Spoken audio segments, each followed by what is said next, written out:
Hey. I got you. All right. Okay. First off, all right. Yeah. So first off, every superhero has a good origin story, and usually it starts with their name, and yours is a pretty interesting one. So how did you receive the name Rizzle? You know what, dude? Only one person has ever asked me that the entire time of my Rizzle name. Like, I don't know what you call it. How did I get the name Rizzle? Dude, I was a dishwasher at a shitty restaurant, trying to make some extra money when I was in school, living in a shitty apartment. And so I was in like grad school and became friends with like a lot of the high school kids, and they thought I was cool and decided to dub me Rizzle one day, and it just stuck like wildfire. And then during the entire course of having that job, I sort of had that nickname, and it was actually a fun job, man. I just used to be like the guy, the old, everyone was in high school was working there except for me, and I was like the old guy in the back, and I just cranked the music up, and the high school kids would come back and say, "What's up, Rizzle?" and give me like free sandwiches and stuff on the down low, and so I didn't have to pay for food. And shout out to my old manager for turning a blind eye, and that was it, man. And so I don't know, I just have used that since then for various screen names in various places, just because I'm not like really creative, and it just reminds me of like I don't know. I guess my part of my origin story before like I really was in a position like I am now, doing something I really love, and I don't know, man, keeps me grounded a little bit, and makes me think of earlier days. Yeah, dude, you got me at free sandwiches. Anyone offers me free sandwiches, you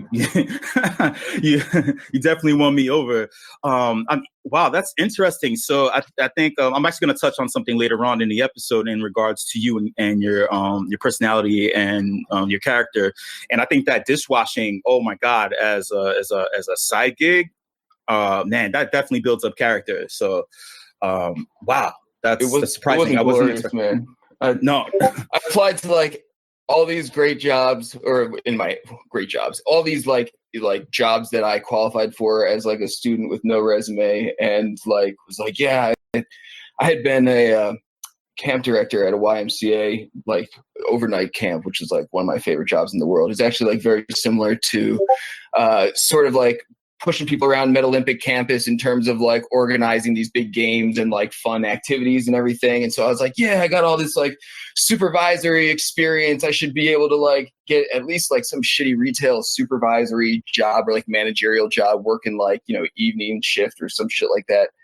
And ended up having to take a dishwashing job that was like a mile and a half away. And I don't know, no regrets, man. I honestly don't.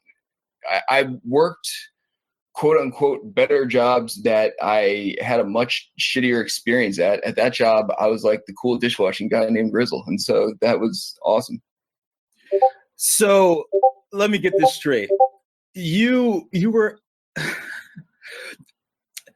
there's like a legit synergy between like us doing field trips in CV and your real life. Like, so basically we're like your camp kids. Is that what you're telling me this whole time? We were like, that's crazy. I guess, man, I'm like somehow like not on purposely like reliving my like YMCA Metacamp experience through the Met Olympics and stuff.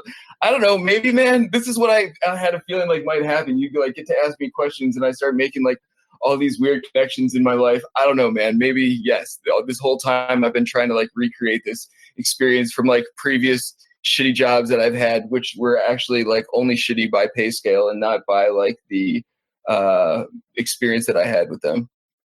I mean, we're still we're gonna continue to go down memory lane, so don't worry about that. You mentioned previously on another TokenSmart episode that every time you move somewhere, you're known as the crypto guy.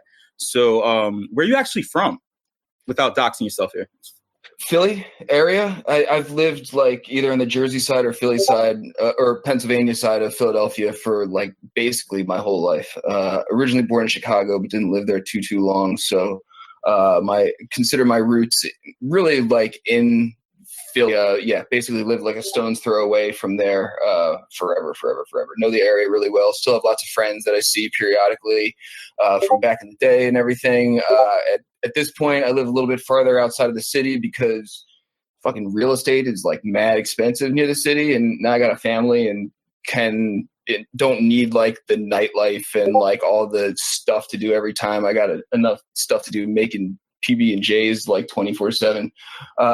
So decided to get a place for a little bit cheaper outside of the city. You get a little bit more for your buck that way. So, but still consider myself a Philly person. Oh, that's cool. I mean, hey, shout out to the East Coast. You know, Yeah, I'm like an hour and a half away from you, whatever. That's cool. Well, I mean, well, from there, dude, actually. the hangout session is going to happen. I keep talking to people. I know Frankie Needles is like out there, not too far away. You and him might be closer than you and I are, but I don't know. I know NFT NYC is coming up in September. It's happening, man. We're all going to get together one of these days. That's cool. There's still like this interesting air of mystery to you, though. And many people have said this to me in the past. Like, they've DM'd me and they wanted to know more about you, and I couldn't provide the info. So hopefully they can listen to this and kind of get it directly from you. I think you do it on purpose, though. You know, do you look anything like your avatar? No. Not even like a little bit like my hat. Well, I mean, who's got like a Zeus beard and wears like a fireman hat and like, you know, who got a silver grill and like a yellow eyeball and everything? No, I don't know. I don't look anything like my avatar. Jim actually, like, when I got hired with NFT 42, he was like sitting on a couple like really OG avatars and wanted to, like, you know, I guess sort of like knight me into NFT 42 by giving me an avatar. And so I just picked the coolest one, and that was the one that was by far the coolest one. So no, that's it. I wish I did a lot of times.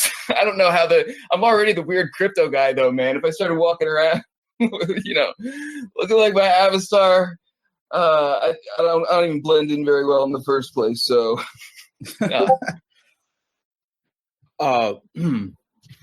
was it a natural transition into the crypto space from homegrown influences growing up, or did you just see something new and cool and you figured that you give it a shot? Oh, dude, this is a whole story, a whole podcast in itself, man. No, this is what we're here for. Dude, I was broke as fuck, man. I quit my job, sort of not like spontaneously. It was like well thought out, but I like basically quit a job that I really liked because I felt like I was getting taken advantage of, and with no backup plan. And so I was like scrambling for a while until I stumbled upon a few different things. But one of those things was just like grinding. Like, I don't know if anybody out there is familiar with like the subreddit r beer money.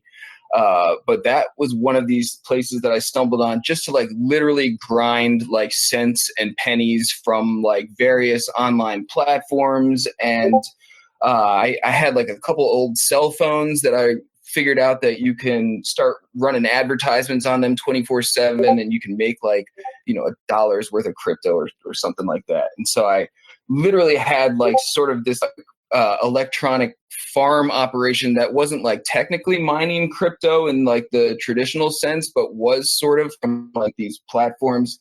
And then I realized, like, you know, I was never going to really like do anything big with the, you know, $12.45 worth of crypto that I finally grinded. And so I started tinkering around with exchanges and, you know, realizing very quickly that if I wanted to try and make something out of this space, the game was flipping crypto, you know, against different cryptos and shit coins and like all this stuff. And just like really got obsessed with it, man. And that's like one of the, I feel like my most positive and probably my most negative traits as well is that like when I really dive deep into something, I like really get obsessed with things. And that was sort of like my entry point to the rabbit hole, like way back in the day, man, like 2000 in crypto days, 2012 ish or whatever. And then, you know, like anyone knows who is like had even small amounts of crypto back then, like, you know, a small amount of crypto back then is a lot more now. And just started like educating myself on the space and everything. And I hated a lot of like the crypto communities in general. I felt like they were shitty and toxic and shilly and just full of like scammers and spammers and people trying to like rug you. And, you know, I was pretty active on like Bitcoin Talk for a while there, which, you know, was a forum that dominated a lot of the crypto space, and I'm sure it's still active, but I don't hear anyone talk about it at all anymore. And you know, so I eventually found my way onto Cent, which was really my foray into the Ethereum community, which I still really like, to be honest. But it felt more like a community, and then like I just happened to stumble upon Cent during like the big NFT, like I wouldn't say heyday. We're probably in the heyday now, but sort of like the NFT like come up of, you know, 2018 when it started really becoming a thing, and we got to sort of watch this whole like space sort of unfolding in front of us. And that was really when a lot of creators started flooding the space. Like all of a sudden we're seeing like all these, you know, artists and musicians and you know, creative people that aren't necessarily in it just to like, you know, make money or rug some people or anything. And that's when I really felt like I found my like home within the crypto space or whatever. So it's sort of been like a passion and an interest of mine for a long time, but this is when it like all really sort of crystallized, and I felt like I could somehow make a go of like doing full-time crypto stuff in some capacity. And you wanted to save all that for a totally different episode on TokenSmart. that was awesome. That was great.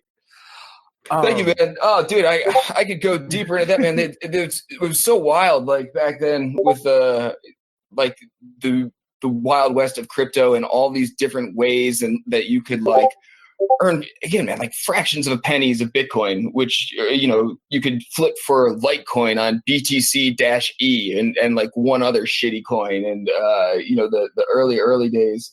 But yeah, man, it all started when I was just broke as fuck and they walked out of a job and like had an old cell phone that I figured I could make more money on it running advertisements than I could like, you know, selling it at a pawn shop or something. Speaking of old jobs, I mentioned in a previous podcast episode that our rapport is one where you communicate things to me in a way where I don't feel like you're attempting to throw your weight around or minimize me in any way. And does this have something to do with your own personal past experiences in the workforce, like as a dishwasher or any other job that you really fucking hated? Yeah, probably, man. I didn't leave like the traditional like workforce under like great terms. I sort of had like a fuck this, I'm out of here moment. And you know, honestly, again, man, the dishwashing job, the camp job, like these were only shitty like monetarily. I actually had like met some of the greatest people and had some of the greatest experiences in my career in those positions.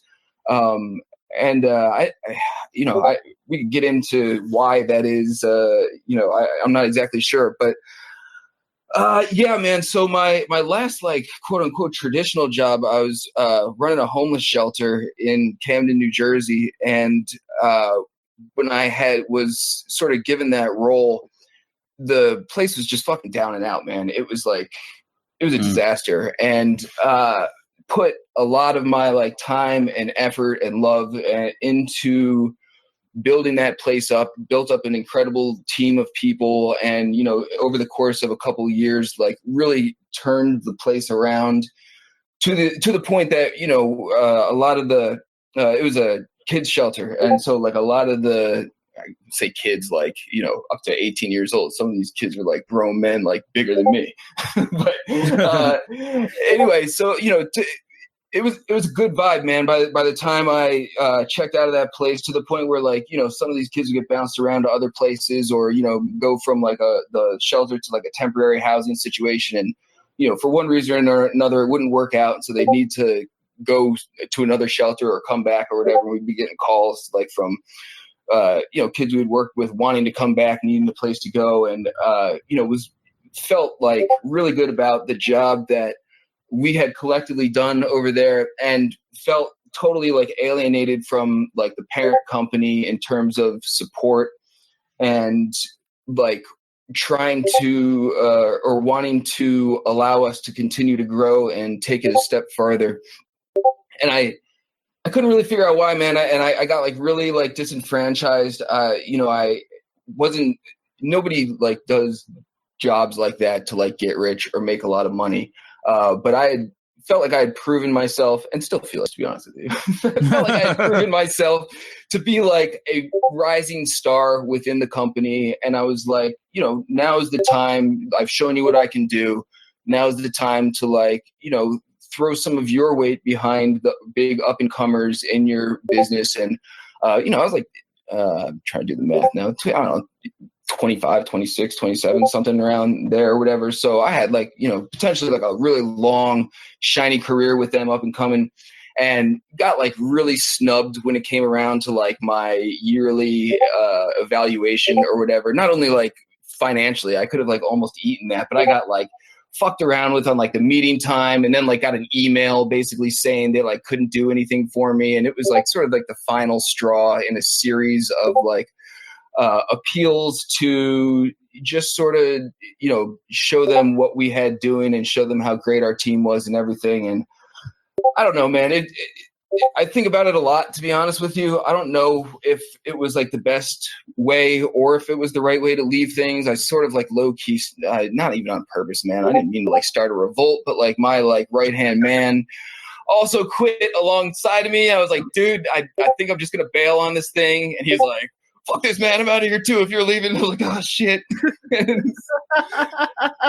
So I don't know, man. And the place, it didn't like it did sort of go downhill, man. And I knew that was going to happen. And that's like what really like pains me the most about the whole situation is I felt like I really had a lot to contribute. Things were like really on the upswing. And I also felt like I could see like the future ahead of me. I was like, shit, man, I'm not appreciated for what I'm doing here. I know I'm capable of so much more. And if I don't make a move now, I'm going to be like every other fucking employee for this nonprofit who's been there for 15 years, still doing like the exact same thing they've been doing. And they're just pigeonholed, in their jobs. And I just felt like I had shown that I brought like so much more to the table. So that was like my like, fuck this, I'm out of here moment. But also like to my long-winded, I'm taking advantage of this being like the spotlight on me, man. I'm just talking. This is my long-winded way of saying like, yes, man, that whole experience like really affected me because I feel like, I really deserved to be recognized for the effort that I was putting forth. And I, wanted to make sure that, I had been in supervisory roles before that and try to make shit fun, man. Like no one like really, really wants to work for somebody else unless like it's a good like environment that you want to be in. And I also feel like everyone I've worked for and everyone I worked with like does their best work if they are feeling appreciated and having fun. And that's really like how you get the best out of people. And I don't know, man, maybe this is like tying it all together. Maybe that's why I look back so fondly on like the Rizzle days of like dishwashing at this like shitty restaurant, because it was way more about like the personal relationships and just fucking around and having fun. And we did a good job. I mean, dishes were fucking clean, man. The greatest dishwasher that restaurant has ever seen. Oh, I bet.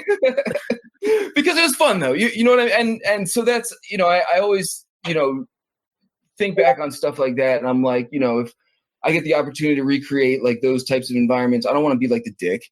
I'd rather like,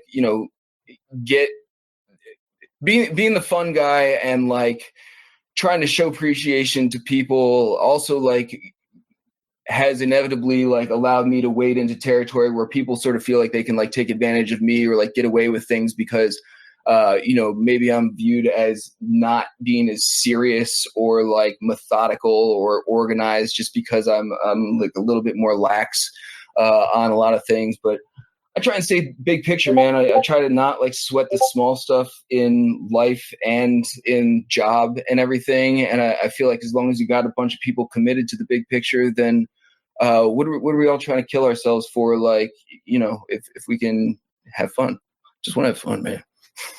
Yeah, likewise. And something really funny when you were talking about your experience at running a homeless shelter, I just kept thinking, I was like, wait, I've seen this 90s TV show before. Like I've seen this movie, or I've read this pilot script somewhere. Like I know this story, and everything from you talking about it was still being run down, and you're trying to like start a revolt. Well, you weren't trying to start a revolt, and your friend, okay, your right hand man is like up and out of there. Like I've read this before. Like I watched this, but that just says a lot about your previous experience. That this is, I mean, you can't make this shit up, No, so, man. Oh, dude, I got stories from that. I mean.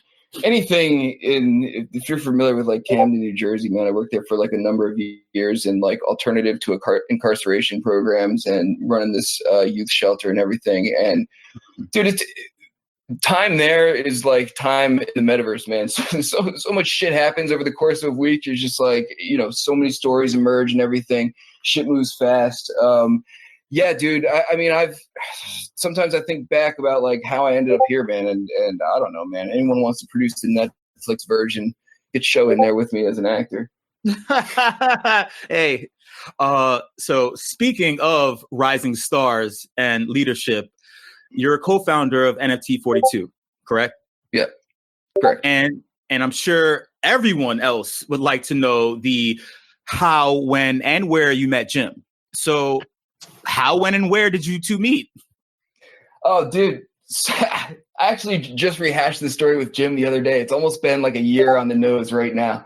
So Jim publicly stuck his foot in his mouth tremendously, like maybe about a year ago, maybe a little bit more than that at this point. And with trying to talk about what is art and talking about trash art, and everyone got all pissed off at him, and he was just making waves, and people on both sides of the coin talking about like anything can be art, and like Jim talking about how low effort art shouldn't be considered art, and this, that, and the other.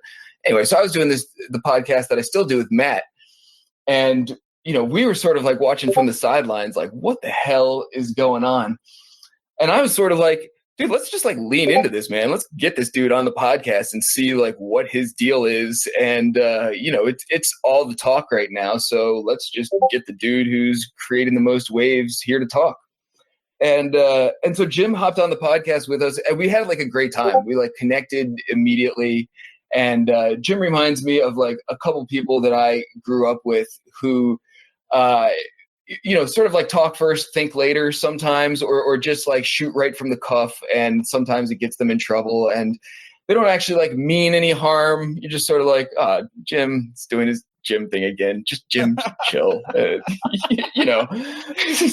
doesn't mean anything bad by it. Jim's just talking. Yeah, and so we hit it off, and then ended up so we recorded the podcast, and it was a great episode. And ended up meeting up in person at NFT NYC last year, again, almost a year ago, like on the nose. And Jim like famously stood up in the middle of like the Nike NFT presentation and just started yelling at the presenters about how this is like bad for the NFT space and everything. And I was sitting like one row in front of Jim, and Jim's in like mid like diatribe at this conference. And oh, dude, it's so funny. There's actually a video of it out there that you can pull, and you can hear it. Jim's not on the mic, so it's quiet, and in the background, you got to turn the volume way up. But you can hear the announcer getting flustered. He's like, Jim, Calm down. We'll address your concerns, or whatever. So Jim's just laying into this dude. Go ahead, man. Someone needs to link that, by the way, at Easy's listening party. Just if you can, try to find that and post it so everybody can watch it after we listen to the episode. Okay. Yeah, definitely. Yeah, I can find it. So Jim's just laying into this poor dude who was like clearly not prepared for this, and like grilling him which he's also clearly not prepared for. So anyway, I get up actually, and Jim's sitting by himself one row behind us, and I sit right behind Jim, and I get in Jim's ear, and I'm like, dude, yes, this is fucking bullshit, man. This is exactly like what Disney tries to do. They just come in here, try to put all these patents on this shit without knowing like anything what they're doing. And Jim's like, yeah. And so Jim and I just sort of like, again, like, you know, hit it off right there. And we're sort of talking about that for a while afterwards. And he actually went back to his hotel room afterwards and launched this like long diatribe on Scent about how like how shitty the conference was and how stupid like all this shit was. And I laughed at him and I was like, dude, what are you doing, man? Get out of your hotel room and come have some beers with us. And ever since then, man, I honestly, it was sort of like a telling moment for me. Again, man, I grew up with people like Jim who just sort of like shoot straight from the hip. It was also like a moment for me where I was like, Jim like really, really cares about NFTs, like an abnormally amount like cares about NFTs, like to the point where he's just willing to like make a spectacle of himself in the middle of a conference in front of like a whole bunch of important people, types about caring about NFTs. And I was like, this is the dude I want to align myself with. Like, regardless, like we can figure out like the PR stuff and like get him to, you know, stop, you know, think first before sticking his foot in his mouth. But I really believed in like Jim's vision back then, which has sort of like come to fruition of, you know, people largely weren't caring or weren't aware of like where the metadata for their NFTs was being stored. And when they figure out that it's actually not on the blockchain, you know, people are like, you know, what the fuck? And I believe that he was right, because I had the same line of thinking when I figured that out. Jim was just like a year and a half ahead of me and, you know, neck deep in Avastars at that point. So, so Jim and I just sort of hit it off.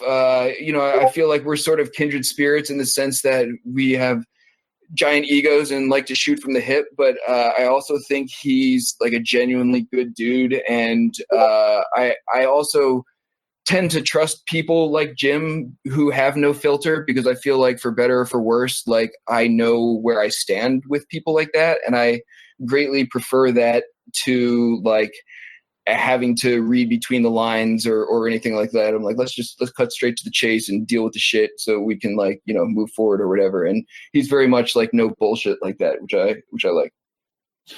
Right. I agree. I mean, we obviously know that ego doesn't get things done in the space. It's passion, you know. So if that passion burns brightly, that is the thing that will light the way for everyone. I like that, man. Done, you know, it's the truth though. So shout out to Jim. Yeah. Yeah. Speaking of passion, NFT 42 has accomplished so much in such a short period of time. Did the roadmap always consist of everything that's currently happening, or did things get added over time? Like, you're going to expose us. Obviously, the homeless shelter template comes into play here, right? Like you running a homeless shelter, and if you build it, they will come. You know, like this is here, right? Yeah, see the synergy, right? I'm not exposing anything. You just talked about it. Well, no, not exposing that. Just exposing. I mean, yeah, I guess, man. It's funny, man. I was just having this conversation with Jim the other day too, and I was talking about how, like, you know, I feel like I actually do my best work when I have like a chip on my shoulder, like when it's probably like not a healthy way to like get into your best mode or whatnot, but it definitely like lights the fire in me. And that's honestly how like a lot of these NFT 42 projects have sprung up. People have said to us or said to Jim, that's not possible, or I don't think you can do that. And Jim's sort of like, yes, the fuck we can. Like, watch us. Which is basically how Infinity Tokens was born in the first place. Someone was like, you know, you can't build a marketplace or a minting platform where you put everything on chain. And Jim had hit me up and he was like, this conversation really pissed me off. So I told them that we were going to build one and like rub it in their face, basically. Except we didn't do the rubbing it in their face part. We've migrated towards just like, you know, nonchalantly flexing and letting people figure it out for themselves. So I think Jim's like sort of in the same boat in terms of like, he likes to prove people wrong and likes to figure out what people think we can't do and work from that point. And, at that point in time, when people, I don't think Mintbase had started putting anything on chain yet. I don't think anyone had when we first like started diving into that. And a few people actually like beat us to the punch once they knew we were unrolling that concept or whatever. But that's sort of like how everything has hatched with under NFT 42. It's like, let's continue to push the space forward. Fortunately, Jim actually has had a successful company prior to this, so we're not like desperate to just like, crank out a product and like, eat and run in terms of like, sell the farm and, just try to like make a buck or whatever. He's like an OG cat breeder. Like that's how NFT 42 like truly probably hatched. Jim needed a better way to fucking breed cats and wanted to build a better system for everybody to be able to breed cats. And it's obviously like way beyond that. And CryptoKitties does a great job, and we don't have our hands in that project specifically, but it's just sort of been like a lot of the things, man, that you've been involved in with us too, like stream of consciousness.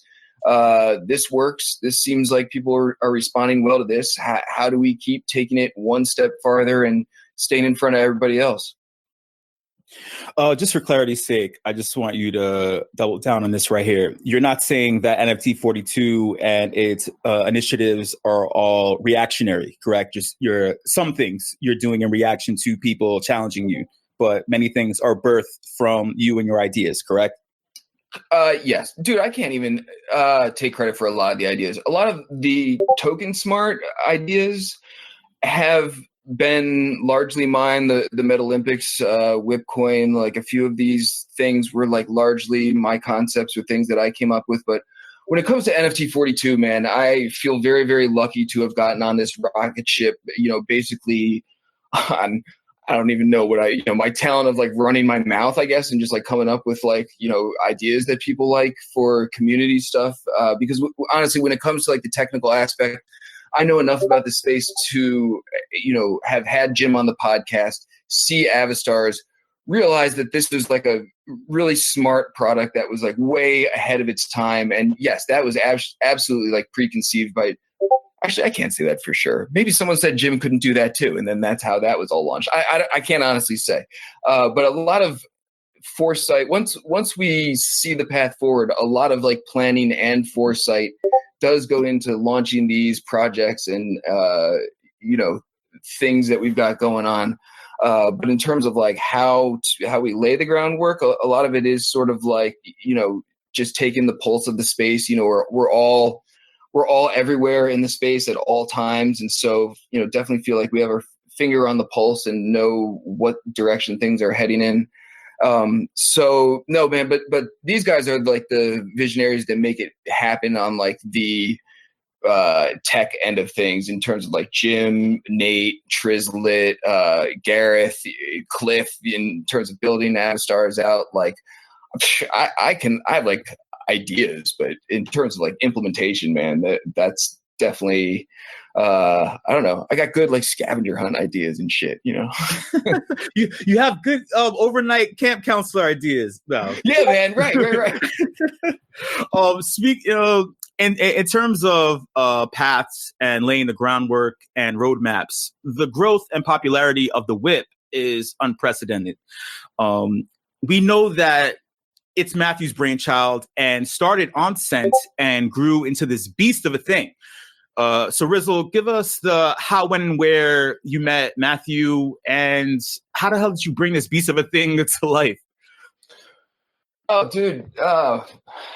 My history with Matt is actually somewhat similar to Jim. I sort of just harassed Matt for a while and then got in cahoots with him after meeting him and thinking he was cool. I was like a power user on Scent 1.0 when it was wait hold on, sorry, wait, what's a power user for everyone listening? I mean on Scent I mean, we know So in general, but So Scent used to be gamified to where like you could essentially bet on posts that would gain traction and make like a little bit of money. And so when I was, still hustling like some crypto a little bit to do some flipping on the side and everything, I stumbled upon Scent before I like gave a shit about the community and was like, all right, I can like rock this gamified feature about Scent. And I think I fucked up their platform, man. I like log jammed their shit for like a year, basically like dominating every aspect of like the leaderboard, and like no one could surpass me. And like I know it like annoyed a lot of people. But at that point I was like, you know what? I think I can like log jam this site enough to like get some attention on myself and like, maybe make a push of doing something more serious in this crypto space if I am like, have basically made myself totally unavoidable on this site. And so I ended up so Matt was doing a podcast on his own there for a while, just sort of doing like spotlights on different users. And I was sort of like unavoidable. I think at some point someone was like, you better interview Rizzle at some point. Like people are wondering like who the fuck this dude is. That's just like, run the game here.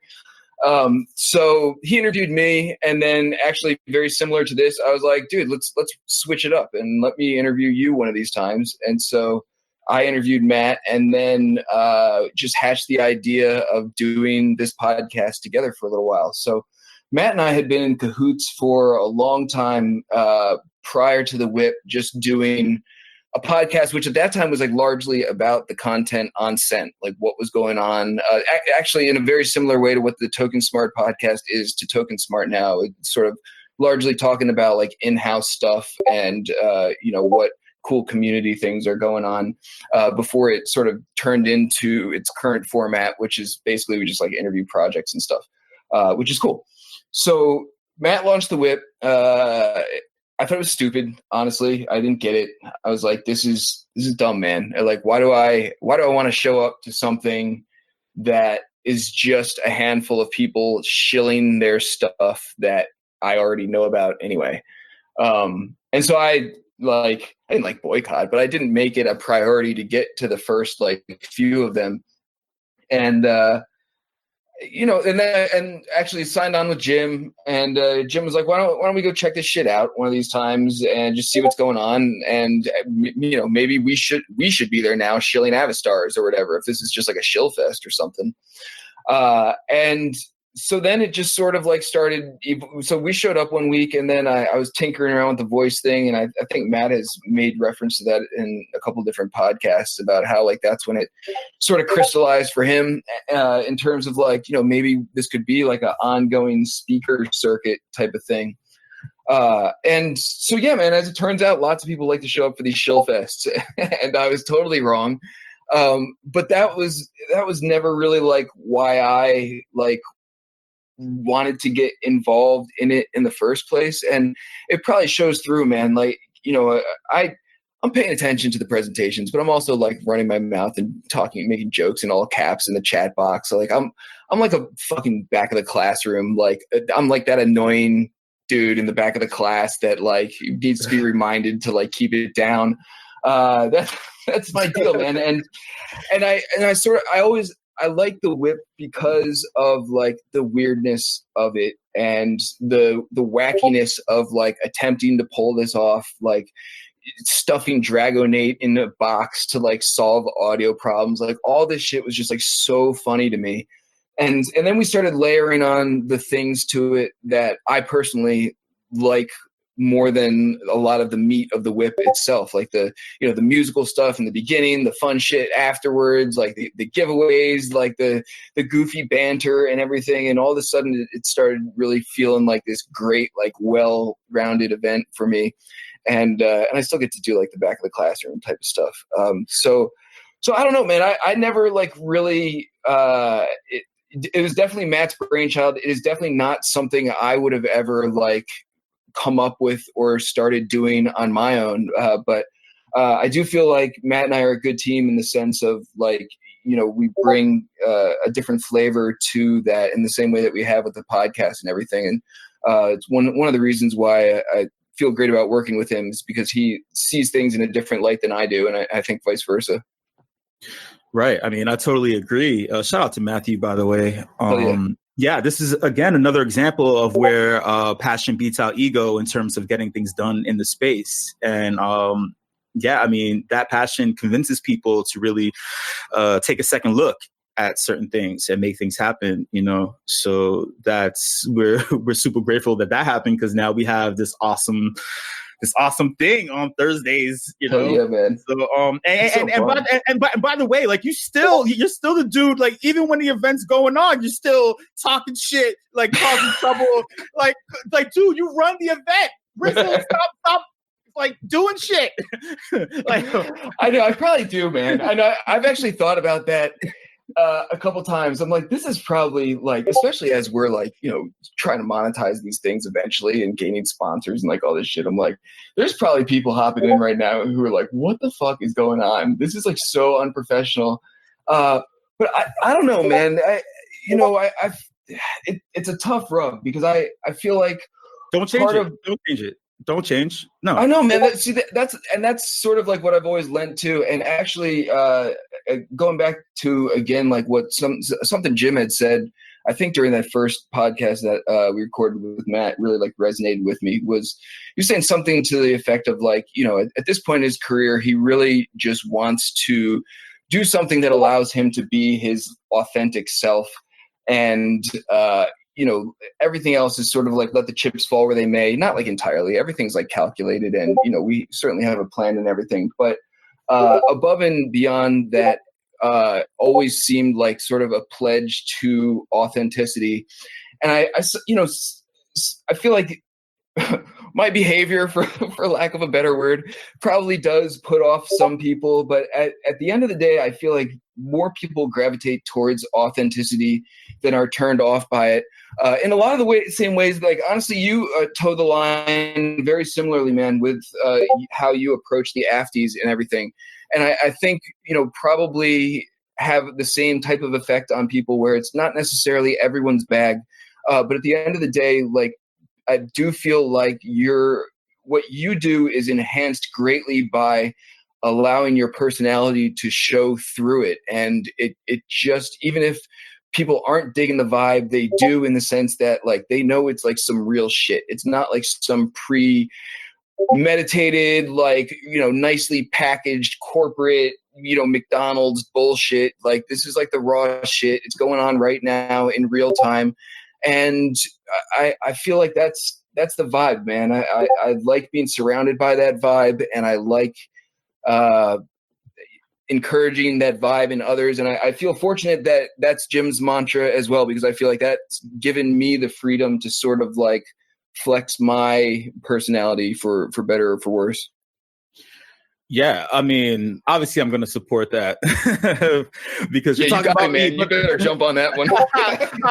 About me, but again, this episode is about you, and mostly, again, I'm just going to say this again, that, like, you don't have to change that, because that's what adds to this thing that's been built. You know, you don't want to conform to someone else's, you know, vision of what they think the whip is. Like, you have to really show them what's in your mind's eye, you know. So please keep causing trouble, talking shit, and doing all that in the channel. Was the whip originally supposed to be a large team of people organizing it, or was it supposed to be a small few? Because truth be told, I felt like once I was brought on, there was a conscious decision to expand our crew.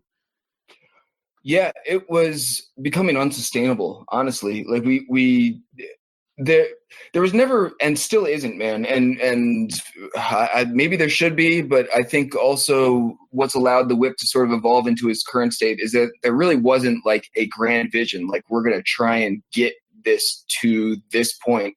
Now that we're at this point, you know, and we've had a lot of people chime in, you know, we can sort of see some paths forward to continue to grow it. But literally in the beginning, it was just like, you know, oh, this worked, let's try this. This worked, let's try this. And then it just got to the point where we were like, shit, we're not making any money doing this. And this is, like, basically becoming full-time jobs for both of us. And that actually coincided with us getting the grant from Whale Shark. And so who knows what other projects did with their whale grants or whatever, but we were immediately like, let's use some of this whale grant to like offload some of our current responsibilities, and we can like, throw a little something at like, actually up until that point, Easy had been like a very gracious volunteer, just like helping us because we were totally buried, and we would kick him like a couple wearables in exchange for distributing wearables for everyone on our guest list, and just sort of, it was even more rough back then before we brought you on. But no, once we got that, we were like, okay, we can at least, I wouldn't consider.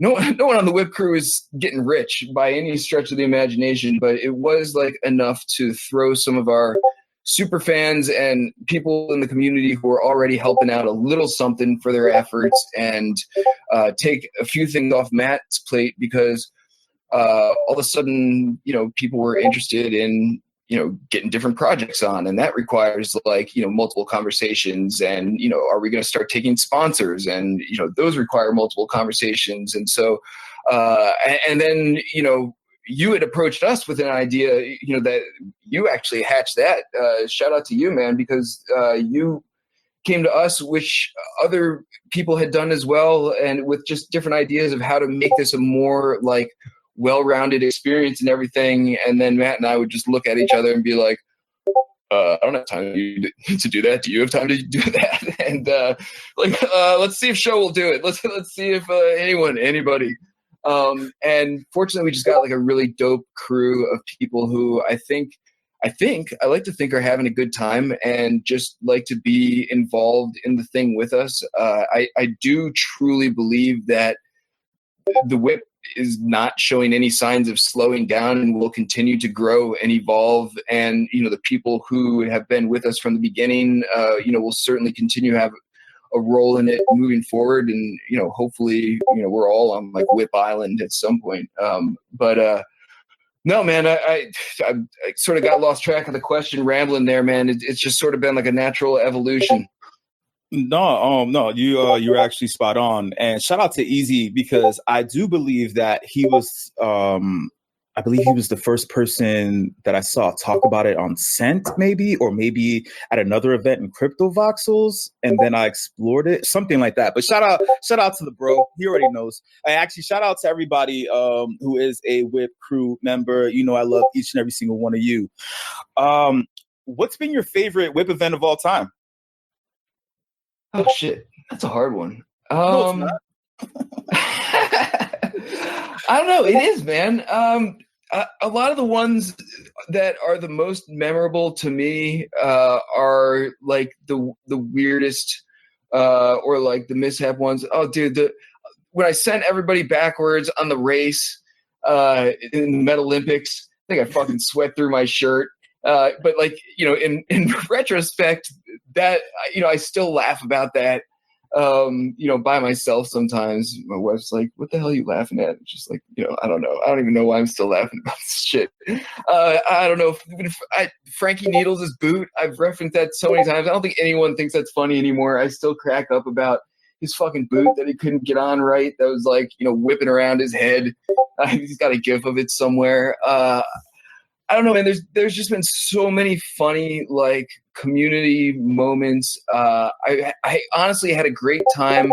Again, man, maybe channeling my inner camp director, the Pranksyland tours, I think were like really, really fun. It was really cool to just like sort of go on these field trips and see what everyone's building and has built, and just sort of like fly around and crash into things with people. The Meta Olympics was really fun, man. The Meta Olympics was also like stressful in the sense that like I didn't get to participate as much as like pray for it to like all start and finish with nothing like totally going off the rails. And I do feel like we accomplished that.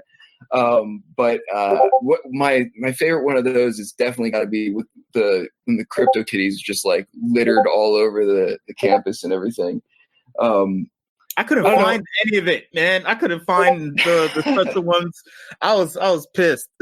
Dude, I love that we totally trashed the place. I love that there's work to be done in order to like get Meta Olympic campus back to its like former state before it had like, you know, shrimp and axes and cats like, you know, all over the damn place.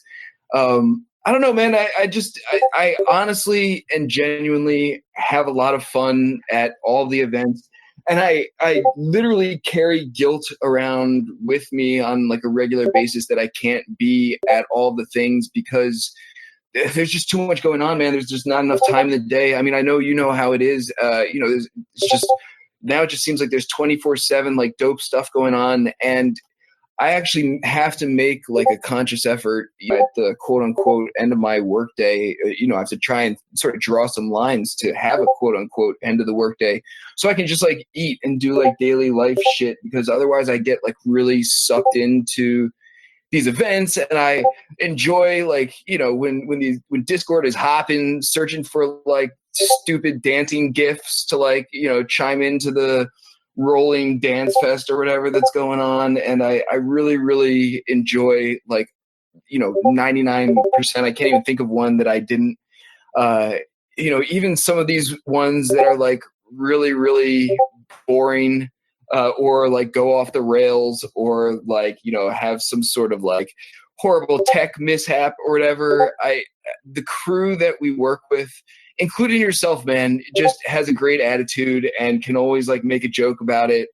And I feel like, you know, I'm just so fortunate to be in a situation where like almost nothing bad can happen, to the extent that like we can't just like try again tomorrow and everything will be fine and no one will sweat it, you know?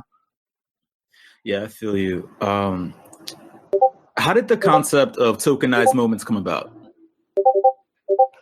I think I can take credit for that. Well, no, I can't take credit for that. I think I can take credit for stealing that idea from NBA Top Shot and applying it to the whip. So that's basically where that came from. Shout out NBA Top Shot. I'm a big fan of NBA Top Shot and that whole team, legit. But, you know, I felt like, you know, we could sort of do the same type of thing, right? Like these are experiences that are otherwise like really unquantifiable in terms of like being able to purchase them. And we didn't want to like get into the situation where we're like charging for like tickets or anything. And so in coming up with the concept of, you know, having a currency for the whip, you know, we wanted to have something on the other end of the currency. So it wasn't just like some junk coin that we were distributing. And so that was rolled into that whole concept. It was like, okay, if we're going to distribute our own, which totally got fucked up by the gas prices. But the whole idea was, if we're going to distribute our own currency to our own people who are showing up to our event, let's give them this so that they can easily redeem it for like event memorabilia. And then if other people wanted to like adopt our currency to use it for other stuff, then that would be cool. And so so that was that, man. It was literally supposed to be like almost an exchange. Like we give everybody whip coin, we release whip moments, and then they have like something, you know, directly applicable to the currency to redeem it. And, you know, that way everyone could get, you know, all the people who earn, quote unquote, earn these moments by actually coming to our events and collecting the currency. They would then be put in the right hands from people who had been at our events and everything. And it costs like fucking $100 or something to get a whip moment. And I'm like, dude, I like these things too, but I was there. I'll wait till gas comes down. Yeah, that's crazy. I got my POAP. Actually, fucking POAPs like really like basically took our concept, simplified it, and made it free. Like way after we had like, you know, figured out all the inner workings of how this like, you know, Whipsy smart contract is going to work, and setting up the OpenSea storefront and getting Paradox in the house to like help us create these moments. And then POAPs came around being like free and simple, like basically for the exact same thing. You're like, oh shit. No. I mean, like there's some differences there in terms of intricacy. You know, there's inherent value in a whip moment. You know, that's different than a POAP. So I agree. Shout out to you on coming up with that. All right, from here on out, I want to do two things with you. Is that cool? Hell yeah, man. All right. The first is, I'll rattle off a couple of metaverse related things, and you have to tell me the first thing that pops into your head. All right? Oh God. Yes. I like this. I'm just All right. afraid of what's going to pop in my head. Okay. All right, and no filter. You said it, and now I'm holding to that. You know, like you champion Jim for having no filter. Yep. You know, so hey, I'm holding to that too. And also, take a deep breath. Do what you got to do.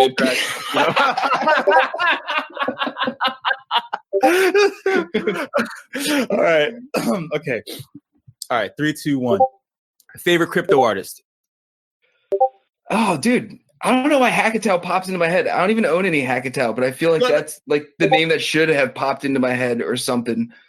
No, too many words. Rizzle, just Hackatow. Boom. All right. Hackatow. Boom. All right. No filter. Okay. Right.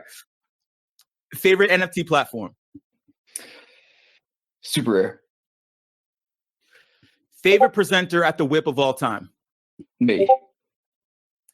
Favorite food while listening to live events? Snacks. That's the first thing that popped in my head because Sandy's always talking about snacks. Dude, I don't eat during live events. I can't. I need to get too many words. Too many words. Too many words. You said it. Favorite wearable? Butterfly wings.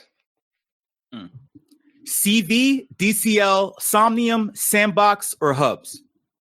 CV. Favorite crypto project? Art Blocks. Favorite person in the metaverse? Sandy.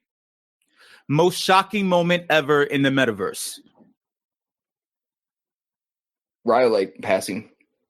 RIP to Rhyolite. Okay.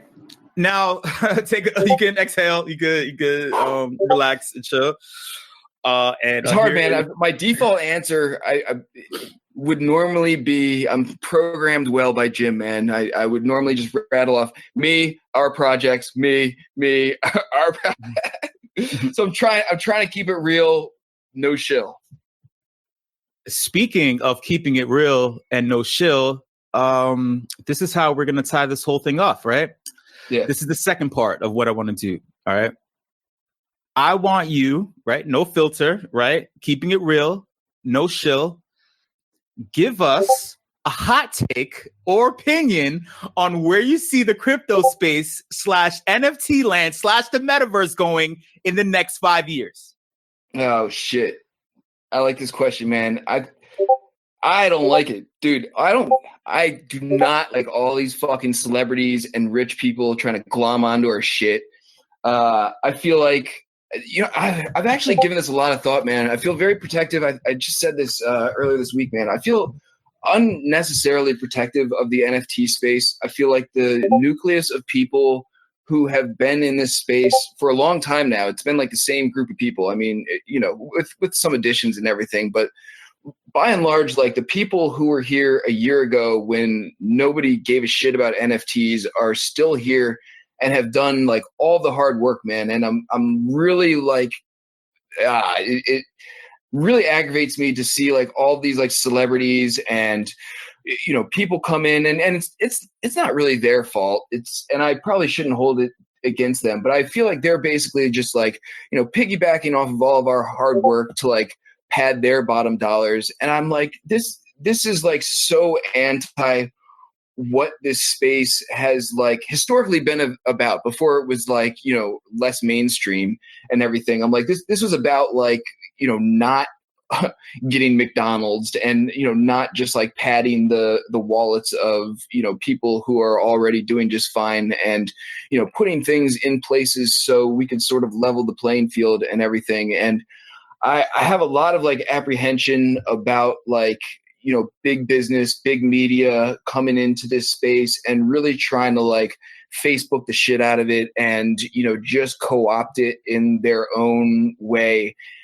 And, you know, I guess in my head, I always felt like we had more time, right? Like, you know, obviously the blockchain is the blockchain, decentralization is decentralization. And that's like not necessarily, well, it's not going anywhere and it can't to like a large extent. So that like does give me some hope.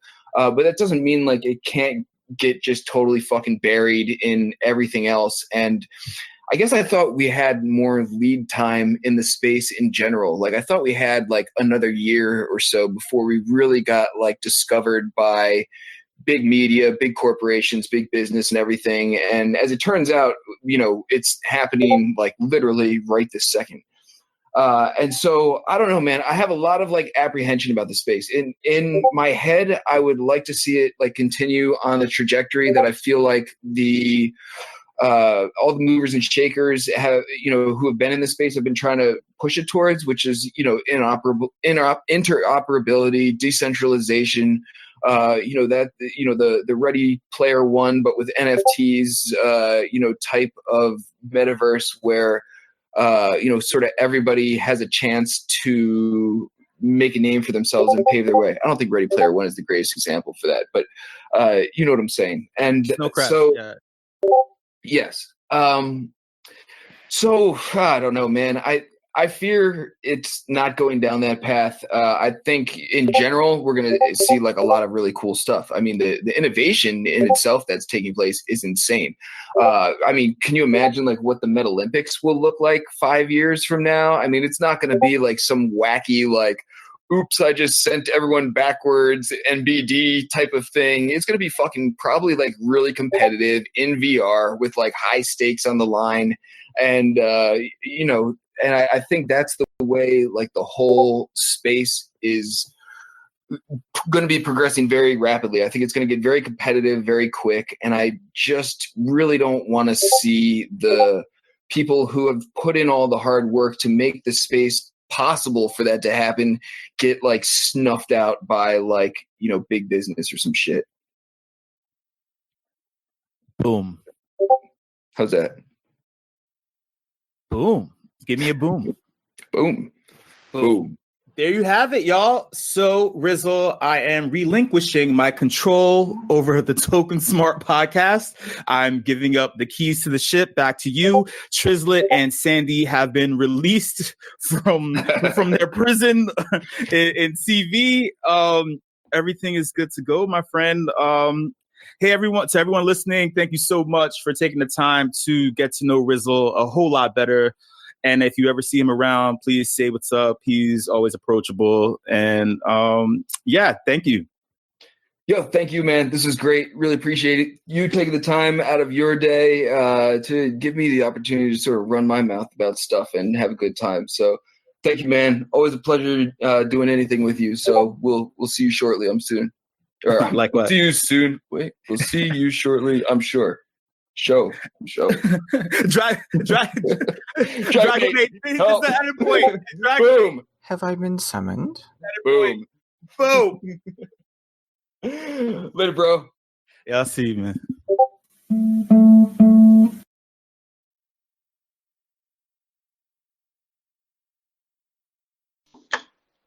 Wow, that was a treat.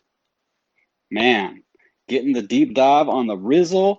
I just have to share this because I think it's so kind of funny and cool. I actually got my nickname Easy working as a dishwasher when I was like, 11 years old. And it was a restaurant where like my older brother and a bunch of his friends worked. And at the time, I was a kid and my friends called me Ez and stuff, but some of the older kids just started calling me EZ and that just stuck. So it's funny.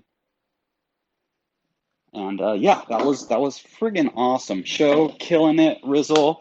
Love you guys both.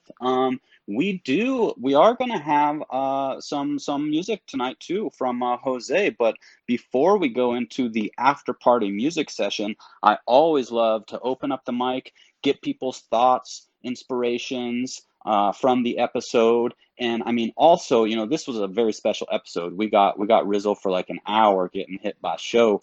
But, so much stuff happened this week, too, that if anybody, has something that they wanted to mention because it's been so crazy, that, feel free to do that, too. So now would be the time you can unmute the mic and hop on and share some of your, inspiration or ideas or criticisms or anything, really. It's an open space. A couple of things that have been pretty crazy. Yeah, Riz, jump on the mic. Pretty crazy is the whole Clubhouse thing.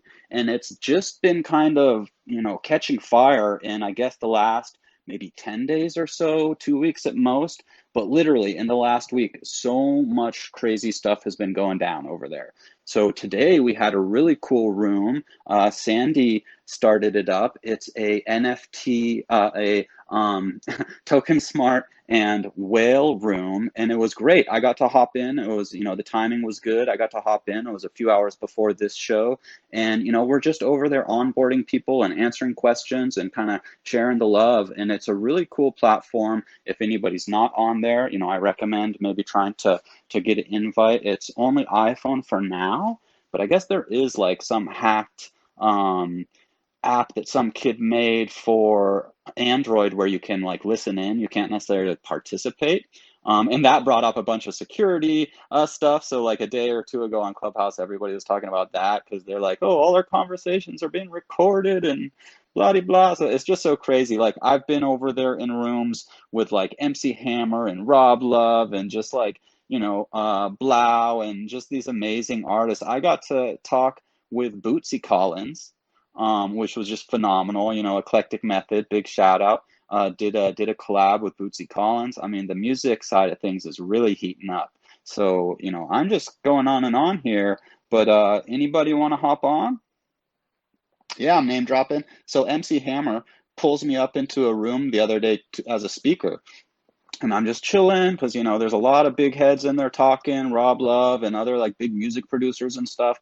And I've been in there a while being quiet because I just wanted to, be respectful.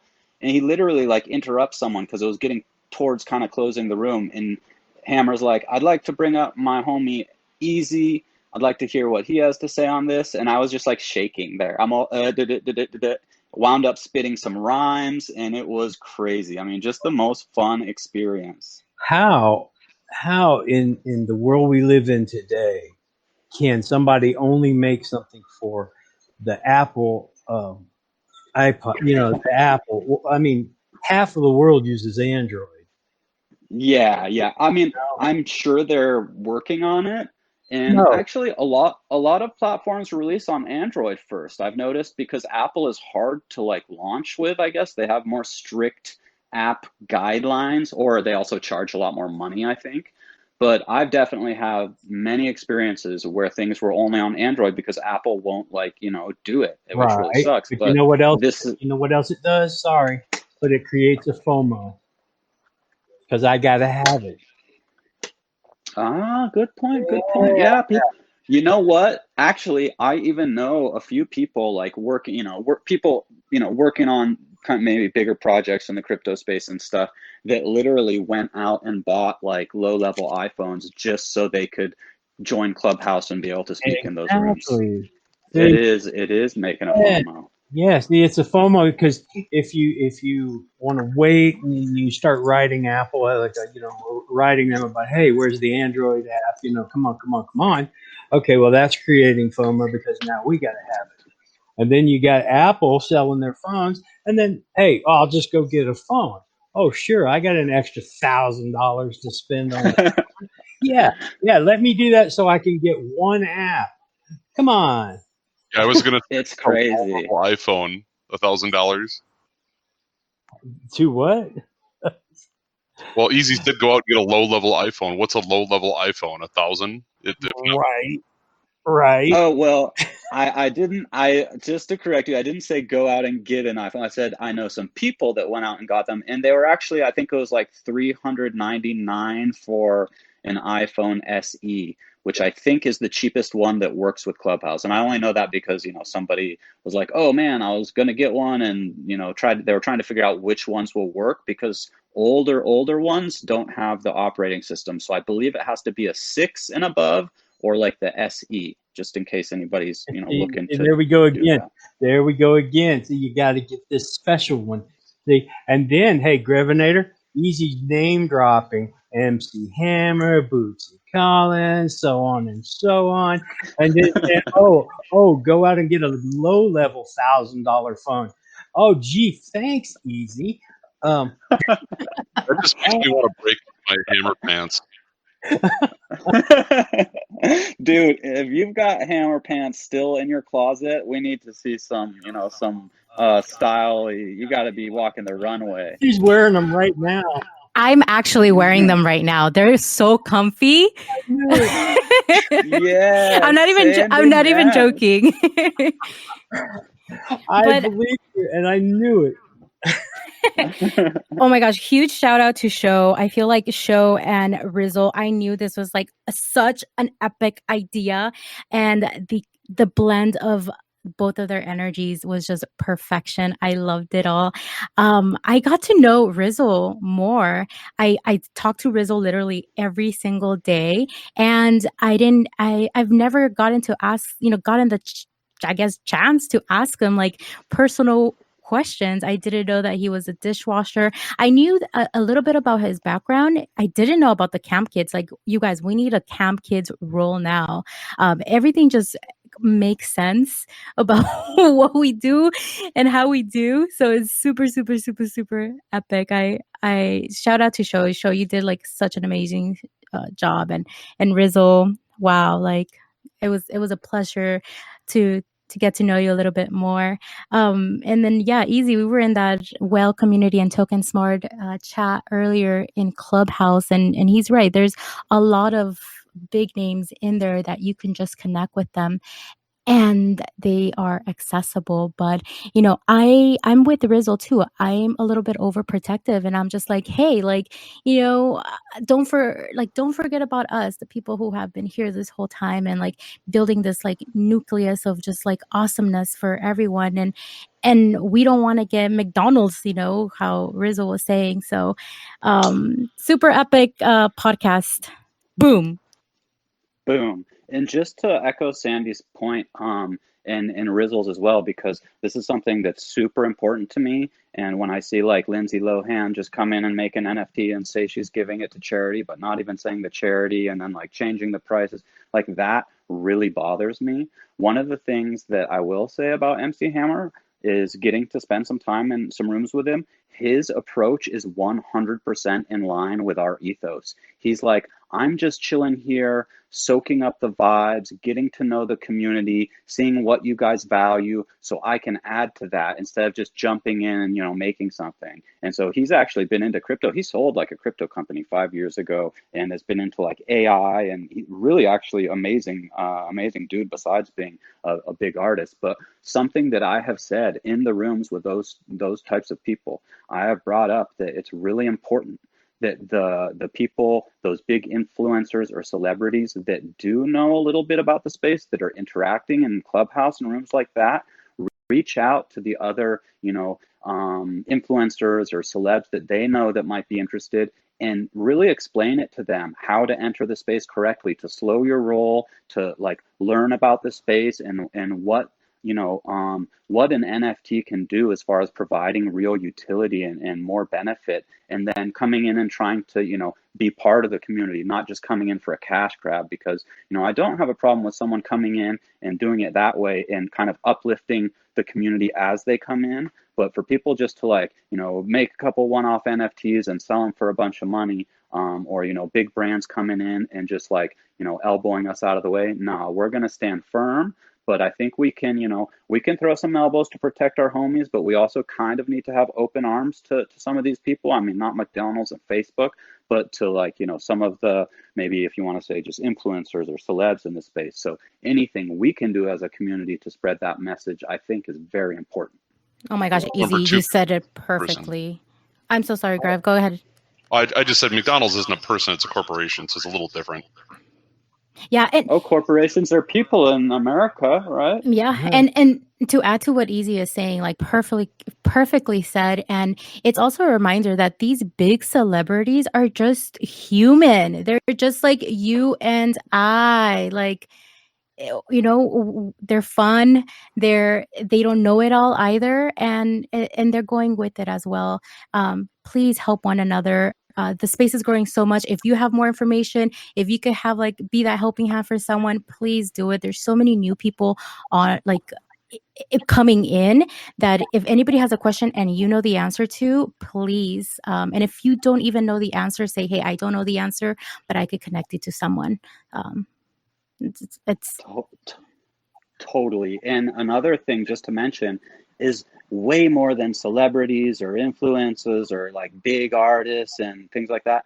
Way more over in Clubhouse is what I've seen is like thousands of people that just want to learn about it and are really excited. You know, maybe they make art or music or they dance or they sculpt or they paint, and they're just, you know, they've heard it, they kind of FOMO'd, and they're coming to learn. So the best thing we can do, I think, is to be active over there as it's like where this tidal wave is coming through, and kind of be able to educate the people, bring them into communities like TokenSmart and Whale, where they can get their passions aligned with the right projects and be able to actually make a positive impact in the community, you know, kind of just how we roll. Yeah, and if you're in here and you don't think that you don't know anything, like trust me, you do. You by you being already here in Discord with us, you know more. Like the questions that we're getting are so basic in Clubhouse that please, like I know you guys are super intelligent individuals, and I know that you guys know more. So please help one another out. If anybody has anything else to say, please jump in. What's up? Magmaster, how you doing, brother? Doing pretty good. How are you? How are you doing, Ethan? How are you doing, Dab? How are you doing, Mrs. Sandy? Good. I'm Gucci. Good. Yeah, baby. Now, I got a question to all three of you. What would you think would be the number one thing that somebody that is brand new in this ecosystem and that would jump in TokenSmart, what would you think would be one of the things that they would find? They would be probably overwhelmed. That's what I'm getting. And then it's natural because, you know, there's so much going on. Yeah, and and things move so fast here, and they're at the basic, and they're like, geez, you guys are talking about this and that and that. Like, what the hell? What flow? What? So here's the other thing also to everybody else is be patient with them also. So let them know that it's normal that they're overwhelmed. And that tell them that, you know, within a few days, things, you know, it's like a piece of puzzle. It's a puzzle that will all, you know, get together and make a beautiful whatever. So, you know, be patient with them because I've been helping out a lot in the back end and on DMs. And exactly, Vandal, just go one step at a time. And also try to find their interests, right, guys? So are they in art? Are they in gaming? And then maybe, you know, orient them to another server, you know, one that could be a little bit smaller, a little bit more digestible for them, you know. Of course, always bring them to TokenSmart. You know, that's the first place to be. But at the same time, you know, maybe guide them elsewhere. You know, there's other places that are very good servers. There's other amazing communities out there that have less numbers and can be a little less overwhelming for them. Great advice, Mag. And just for everybody here, you know, let's keep an eye out for those people when they come in and they mention they're new. Let's kind of find out what their interests are, help guide them into the right, you know, discords and groups. And like Vandal said, we, you know, one step at a time, kind of slowly and patiently bring them in, because I remember coming in, it was definitely overwhelming. I mean, there wasn't quite so much activity then, but even just the stress of, you know, making a transaction, like that was racking for the nerves. So when someone asks a question a few times in a row, you can be like, yes, you know, you just kind of, it does take a little bit of patience for those people coming in. Yeah, like my DMs have been crazy. I'll give you example. If the guy tells you, well, I'm into music, we have DAO records. If somebody comes and says, oh, I love memes, we have Meme Force. If somebody comes around and says, oh man, I love NFT art, and you send them over at Super Rare. You know, there's other, like I said, there's so many other places that you can also give them other options where it's a little less crowded and they can maybe utilize it and get more information. Absolutely. And I think we have Jose in the house with us too. How are you doing, brother? Sup, man? Ray, I'm here. Super great to hearing you. Awesome to have you here. And I know that things have been a little crazy. Are you getting a little settled in? No, I'm not settled in, but today I have a nice Wi-Fi, and we could share good today. Yeah. Well, that's good to hear. And let's everybody just send some positive vibes to Jose, just put it out there that he's going to be finding a good spot soon, because I know it's really tough when you're kind of going from place to place or couch surfing and stuff. I've been there. Anybody that has been there, you know, it's just an Yeah, added stress.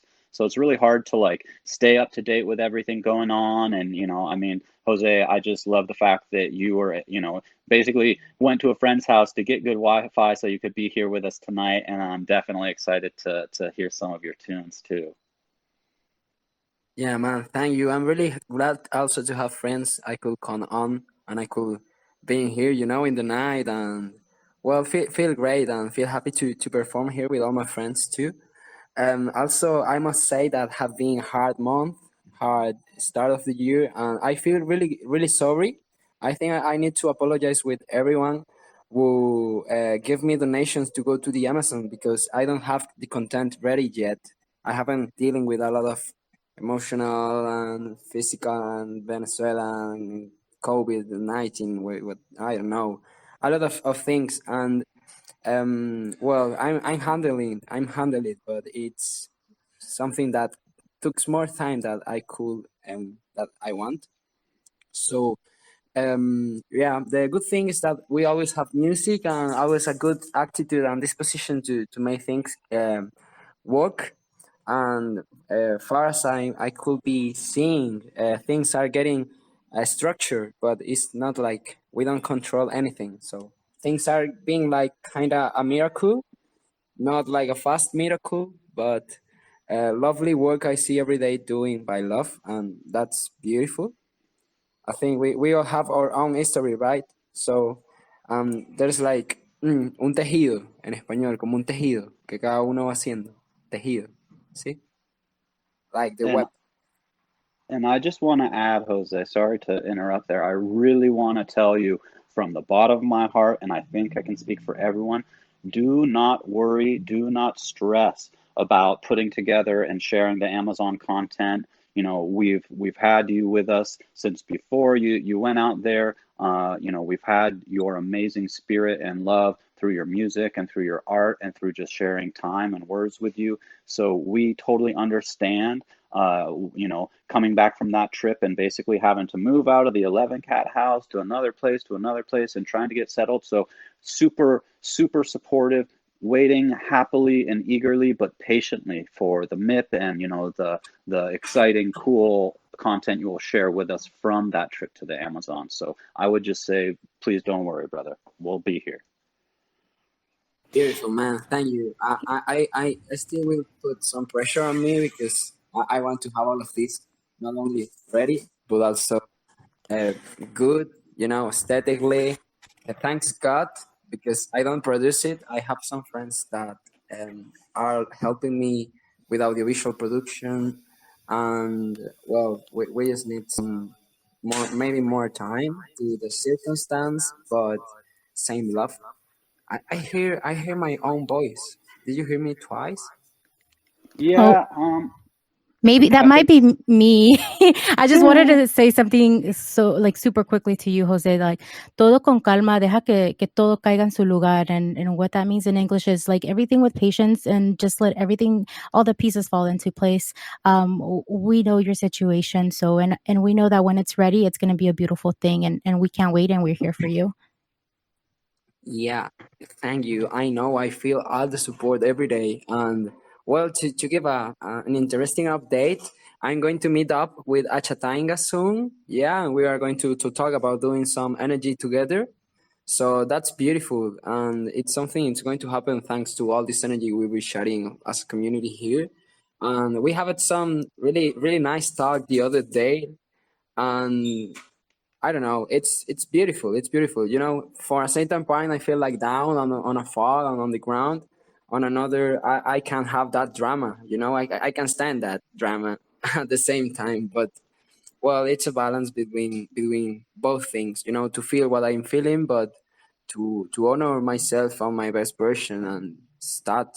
Let's party. Yeah, let's Let's party. party. Honestly, I just got it right before we kick it into music mode and party. I gotta say, that is so cool. It's amazing that you and Aftatenga meet up in this Discord, and then through like different things, finding out you're close to each other, and then boom, all of a sudden you're getting to like actually go meet up in person. It's just amazing how small the world is sometimes, and the connections that we can make through our community here. It's like this, and if we open the information and we work as one, we could make really big impact on our neighbors. I think the all-star system, the rockstar system, is not anymore. We have like a neighbor system, and now like our neighbors, you people will know me more than my neighbor. It's like something really interesting, and it is also a beautiful new perspective to how we could make things. And I think we are working towards that, every one of us. Absolutely. So, well, let's start the music. Let's vibe and let's talk and let's chill out. Maybe we should go to Memeforce. No, we can just rock it here. We're rocking here for now.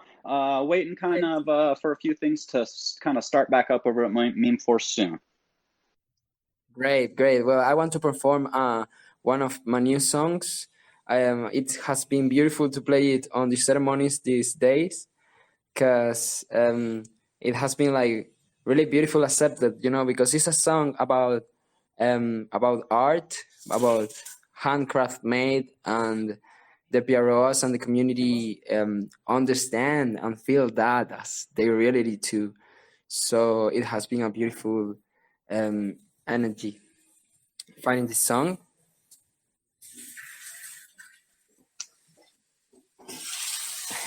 Give me a moment.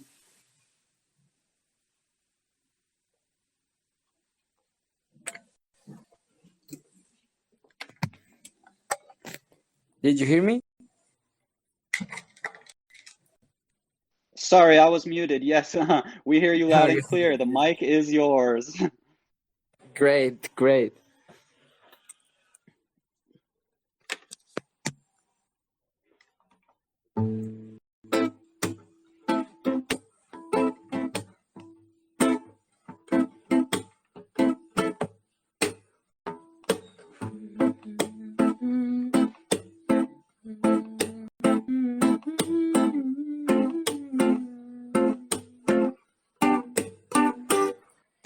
Mirar con ojos de artesano, sí, sería lo que me haría un poeta, diferente a lo mortal. Sería un amor tan bonito, sería un amor distinto a lo que se puede tocar. Y sabría que es amor porque es incondicional, baby, tiendo los hechizos de tu boca escupe fuego. Y sabría que es amor porque busca integrar, evocaría el pensamiento de la unión y de los sueños. Sabría que le voy hablando al amor porque me estoy hablando a mí para conectar contigo. Desde la fuerza de un latir con dirección y sentido. Me escucharía hasta el silencio sórdido de los caminos eternos. Y sabría que los momentos pesados a voluntad se hacen ligeros. Como artesano me toca moldear, me toca romper, me toca quemar. Como artesano me toca sudar, me toca toser, me toca sangrar. Como artesano me toca beber, me toca doler, me toca curar. Como artesano me toca entrever entre los dos planos de la realidad. Como artesano me toca moldear, me toca romper, me toca quemar. Como artesano me toca sudar, me toca toser, me toca sangrar. Como artesano me toca beber, me toca doler, me toca curar. Como artesano me toca entrever entre los dos planos de la realidad.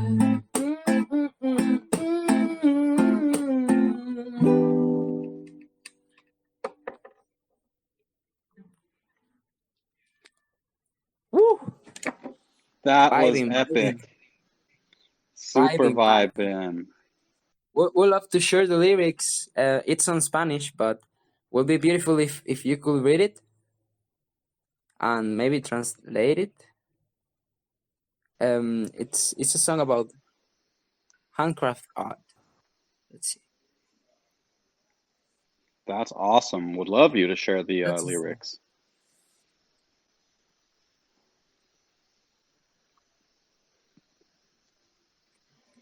It started as a poetry, so the metrics on the song is like kind of a story, because it was like not even a poetry, but like a thought. It's amazing. Oh wow, Sandy Quick, thank you for that translation. Sandy Quick. The meow meow, hot on the trigger.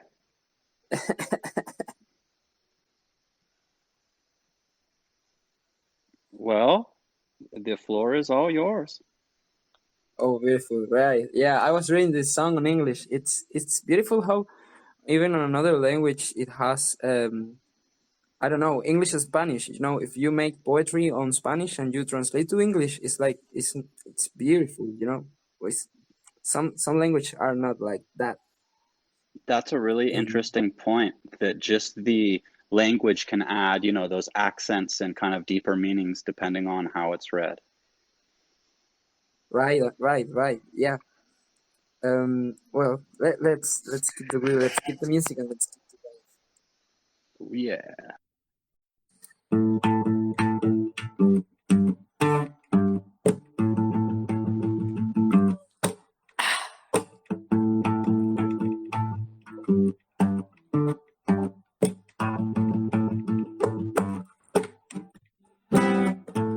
La vida con sus caminos de espina duele, te lleva por los cielos y otra vez se muerde, sí, te arrastra por los campos de la intolerancia. Agárrate fuerte cuando levante el salto, o verás, abre tu alma y reconoce las señales que el universo va dejándote.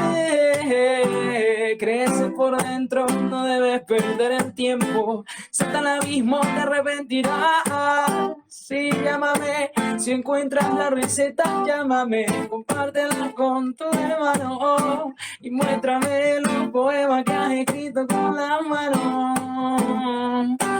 Oh, mamá, cómo van pasando los años, tanto tiempo fuera de casa, echo de menos tus garbanzos. Oh, mamá, cómo van pasando los años, tantas que fueron tus palabras y pocas veces te hice caso. Batalla larga la de comprender al hombre, camina siempre por el filo entre las sombras, sí, habita bien despacio el campo donde habita el miedo, dale un canuto y dale de fumar. Respira con paciencia, siempre hay una vez primera. Y cuando llegue, saborea, luego grábalo.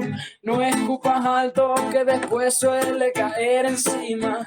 Si tienes frío, arrímate al calor. Y llámame, si encuentras la receta, llámame.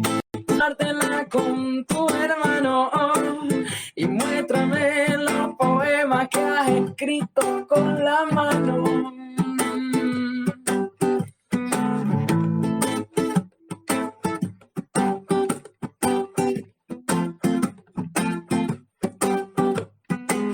Tener tus ojos debe ser legal, y más si cuando miras solo inspiras a pecar. Esa sonrisa angelical de jugar a tentar letal, de esos dotes que si sabes cómo usar para matar.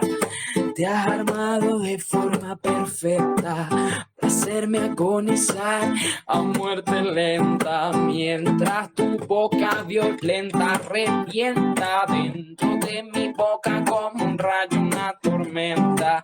Tus labios calientan mi piel solo de rozarla, mis manos van jugando a conocer tu espalda con toda la calma. Se alarga la delicia en mi expedición hacia tu nalga. No hay más que una sola versión, una sola muestra total de perfección. Llenas de luz la habitación con tu brillo de neón y yo sin trabajo suelto ese último botón, que son tan solo las 12 y no se escuchan roces, solo los sonidos finos gemidos del goce. Para cerrar la noche con broche de oro, yo te llevo al oído y te susurro este coro. Eso no fue nada, no, ya estoy en confianza negra. Si me regalas la mañana, oh, oh, te llevo hasta la noche plena. Eso no fue nada, no, ya estoy en confianza negra. Si me regalas la mañana, oh, oh, te llevo hasta la noche plena. Solo las 12 y no se escuchan roces, solo los sonidos finos gemidos del goce. Para cerrar la noche con broche de oro, yo te llevo al oído y te susurro este coro. Eso no fue nada, no, ya estoy en confianza negra. Si me regalas la mañana, oh, oh, te llevo hasta la noche plena. Te llevo hasta la noche plena.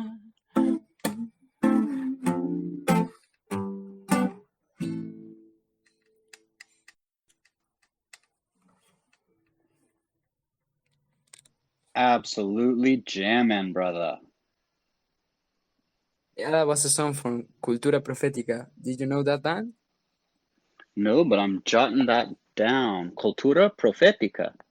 Cultura Profética, they are very known on Latin America, at least. They have beautiful, beautiful music. And, well, this is a song from a band from Venezuela. Hear this, hear this. This is a group called Raguayana.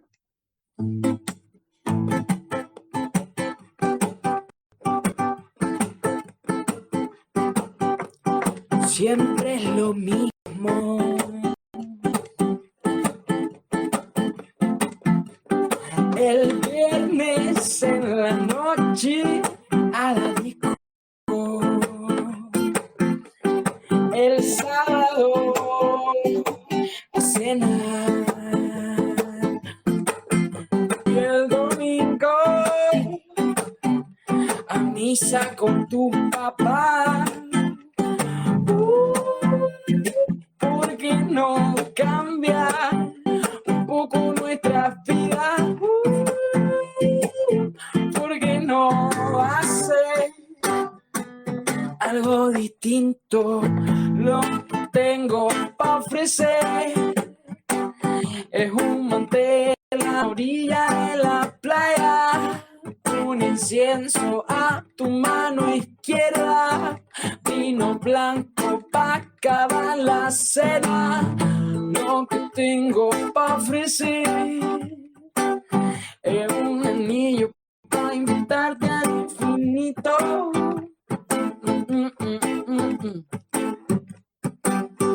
Y un tabaco pa'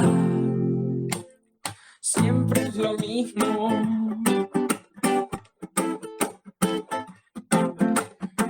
El viernes en la noche a la disco. El sábado a cenar. Y el domingo a misa con tu papá. ¿Por qué no hace un poco nuestras vidas? ¿Por qué no hace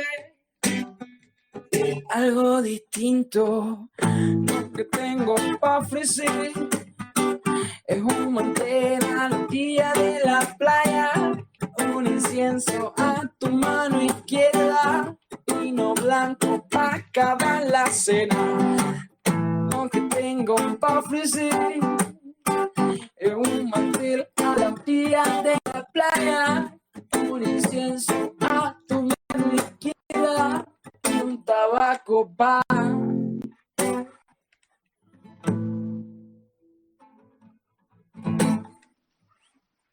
Nice. That was awesome. Pretty funky. Love the Latin funky They stuff. have Caribbean vibes, you know.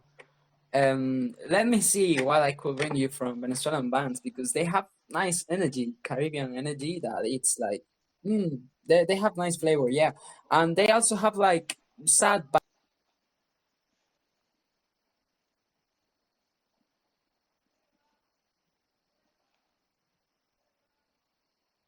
I think Jose maybe cut out for a sec. But I love these vibes, kind of like funky reggae, Latin, just awesomeness.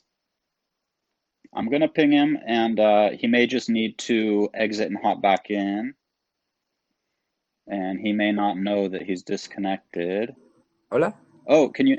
Yeah, you were just Hola, disconnected for a minute there. That's all. Yeah. I don't know if you want to maybe hop back out and hop in so that you'll have a super solid connection. I remember we tried that Discord once. vibes and some, yeah.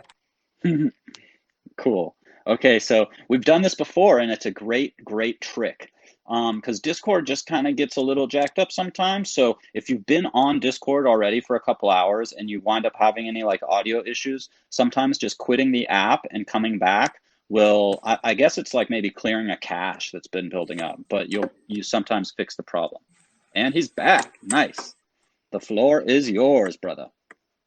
Let's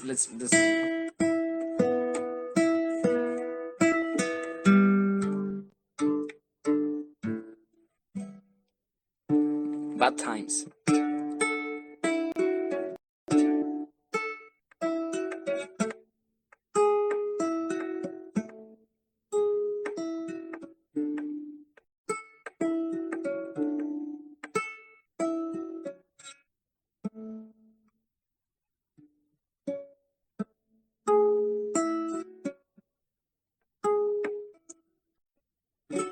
Hoy me he dado cuenta que las cosas son más frágiles de lo que crees.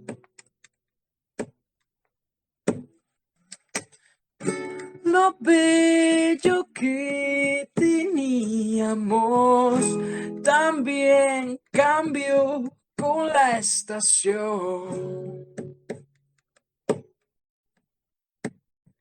Cambió.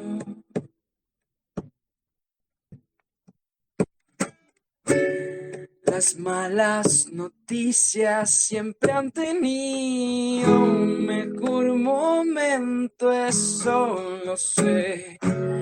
Lo nuestro es más fuerte. ¿Y será que pasarán estos malos tiempos? Si algún día volveremos a respirar,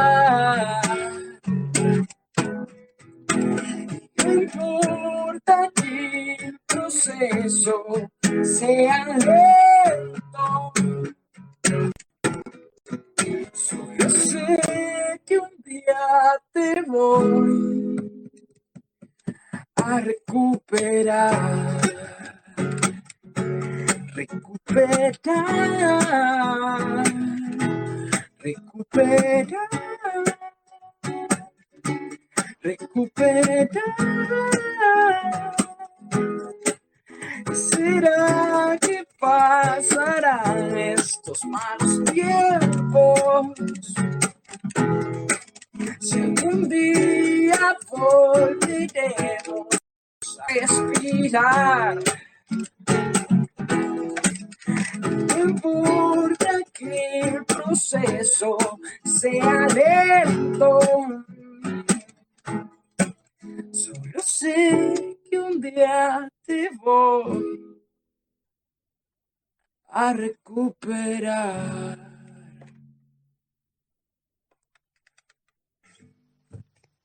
That was beautiful.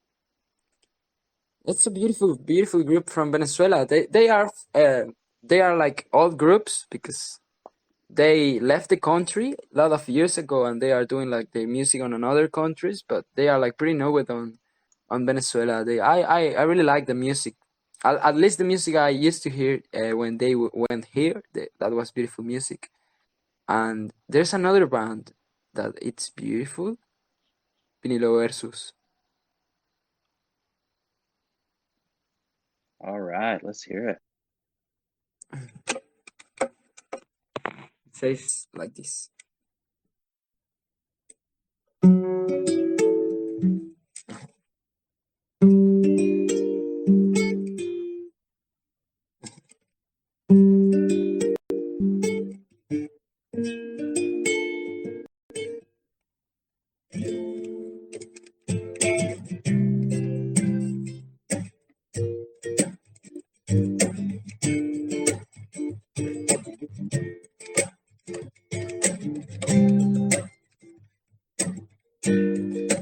Juega bien tus cartas, no hay vuelta atrás. Piensa la jugada o si no, no juegas más. Tú todo lo tienes, ya que más te pueden dar. Si ya tienes agua, ¿para qué quieres el mar? Muérdete la lengua, cállate mejor. No me digas nada que lo vas a hacer peor. Tú te lo entrego, tú te lo doy. No pidas lo mismo, si no me voy. Me voy, me voy. Me voy, me voy. Me voy.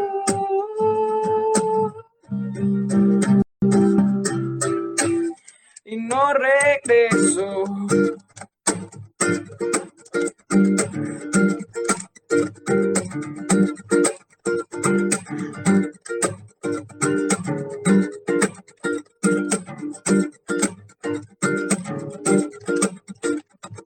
Siente lo que siente una guitarra en fuego cuando cada cuerda es un botón y en cada nota hay explosiones.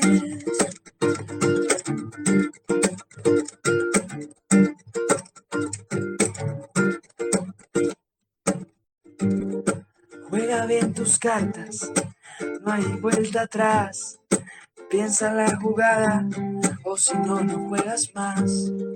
Ya todo lo tienes, ya que más te pueden dar. Si ya tienes agua, ¿para qué quieres el mar? Muérdete la lengua, cállate mejor. No me digas nada que lo vas a hacer peor. Tú te lo entrego, tú te lo doy. No pidas lo mismo, si no me voy, me voy, me voy. Si tienes agua.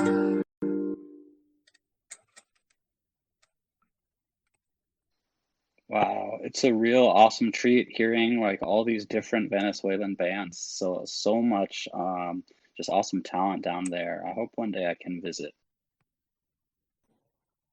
Yeah, beautiful composers, and maybe I could sing like rap from Venezuela. Hell yeah. Vamos a ver, ¿qué puedo hacer? I could make it. You know that once like 10 thieves went to steal my stuff on the street, you know, they were thieves, like mobs or like gangsta, you know, and they wanted to some catos. They want to steal me, you know, and I managed to grab up my guitar before and tell them like, you know, it was raining, and I told him like, you know, it's raining. I need to dry up my guitar, and I started to playing some Celia Cruz. I don't know if you know about Celia Cruz, but Yeah, I yeah. started playing La Vida es un Carnaval inside a bridge, and these people just vibe up, you know, and they don't steal me, and I think that they don't steal anybody, at least that day, you know. That's amazing that you're able to just like put out that vibe and, you know, get everybody just chill and vibing with you.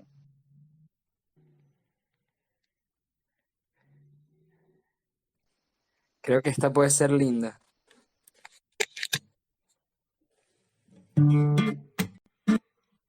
Algo se ha ido y quiero encontrar.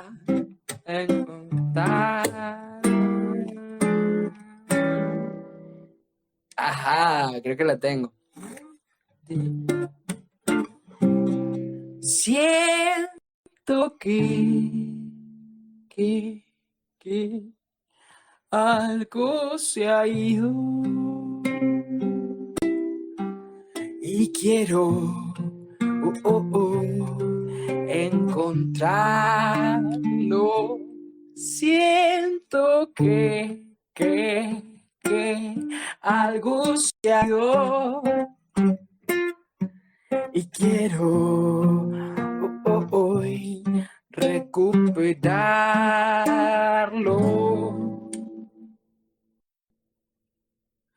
Las mariposas en el pecho, la cerveza en la garganta, el primer beso que diste, con qué cosa lo suplanta. Segundos inolvidables, realmente de eso se trata, cuando con la mente en blanco descubres que hace falta el amor. Juro que en ti se extinguirá cuando nada me quede, cuando nada me quede, cuando nada te quede. Buscaré dentro de que tú los zapaticos rotos, millones de metras allá en el recreo. Enamorada después del 5º año y no verla después del liceo. Mareo después de ese trago en la primera fiesta donde todos estaban borrachos. Y el dueño de la casa no depende de los vecinos, así son los muchachos. Estás dentro y te das cuenta de lo que tuvo pero no está. Pero realmente no vale la pena, queda esperanza de verlo llegar. Muy complicado cantar aquí esto, ¿viste? Qué fuerte. Qué fuerte. I try it, but this is a really difficult lyric, you know? Rappers from Venezuela had beautiful music. Beautiful music. That was fire. Yeah, that's awesome. Oh, I really try it, but it's like, a lot of respect to that composer. I could make this energy of rap with maybe this song. This one, I could handle with this one. I like to make that, change rap music into more melodic music. Love it. Yeah. This one from Calle 13, that they are from Dominicana. Bueno.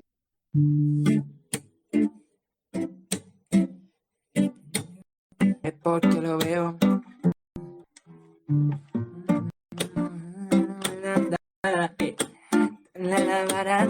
Ok.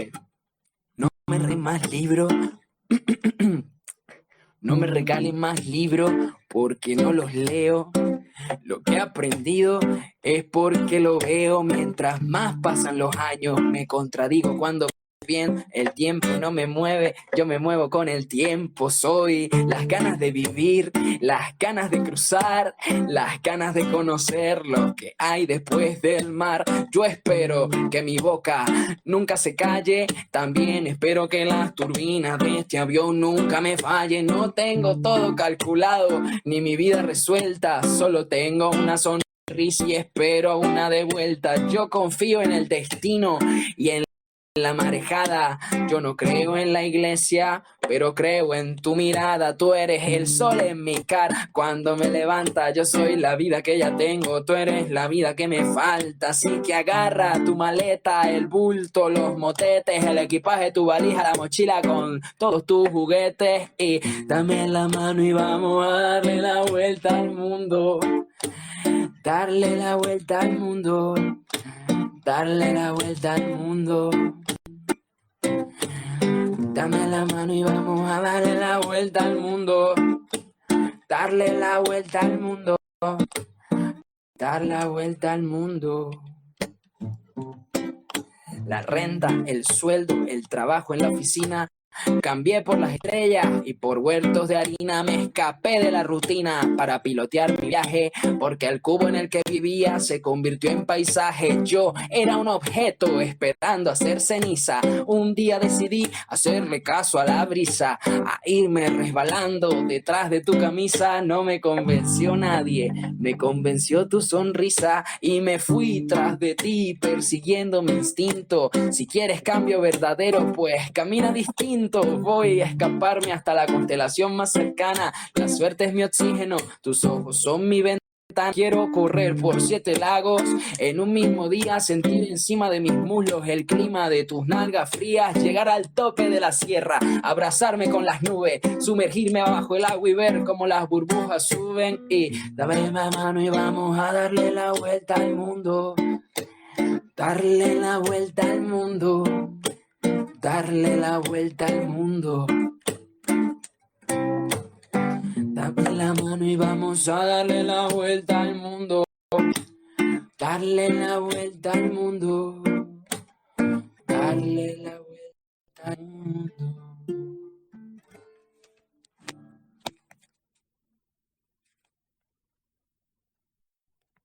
Now that was just straight fire.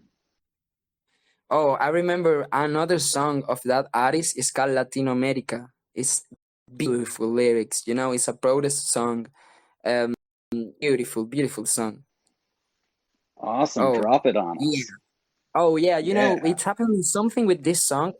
I don't know why, but when I play this song, when I hear this song, I cry. I always cry. But when I play it, I don't cry. But when I hear it, I just wow.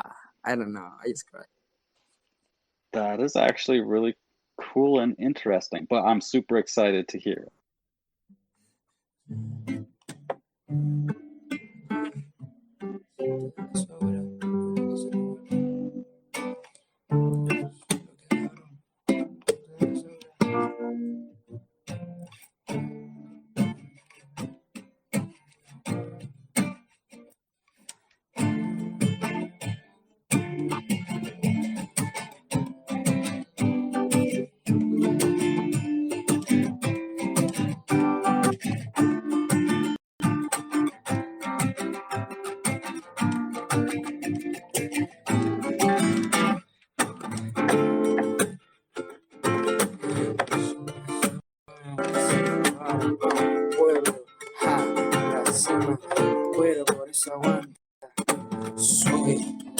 Soy lo que dejaron, soy toda la sobra de lo que se robaron. Un pueblo escondido en la cima, mi piel es de cuero, por eso aguanta cualquier clima. Soy una fábrica de humo, mano de obra campesina para tu consumo. Frente al frío, en el medio del verano, el amor en los tiempos del cólera, mi hermano. El sol que nace y el día que muere, con los mejores atardeceres. Soy el desarrollo en carne viva, un discurso político sin saliva. Las caras bonitas que he conocido, soy la fotografía de un desaparecido, la sangre dentro de tus venas.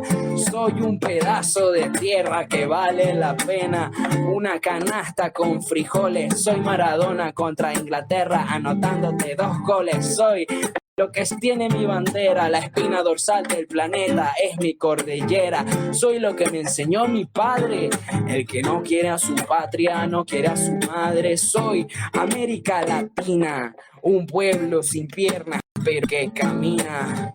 Tú no puedes comprar al viento, tú no puedes comprar al sol, tú no puedes comprar la lluvia, tú no puedes comprar el calor, tú no puedes comprar las nubes, tú no puedes comprar los colores, tú no puedes comprar mi alegría, tú no puedes comprar mis dolores, tú no puedes comprar el viento, tú no puedes comprar al sol, tú no puedes comprar la lluvia, tú no puedes comprar el calor, tú no puedes comprar las nubes, tú no puedes comprar los colores, tú no puedes comprar mi alegría, tú no puedes comprar mis dolores.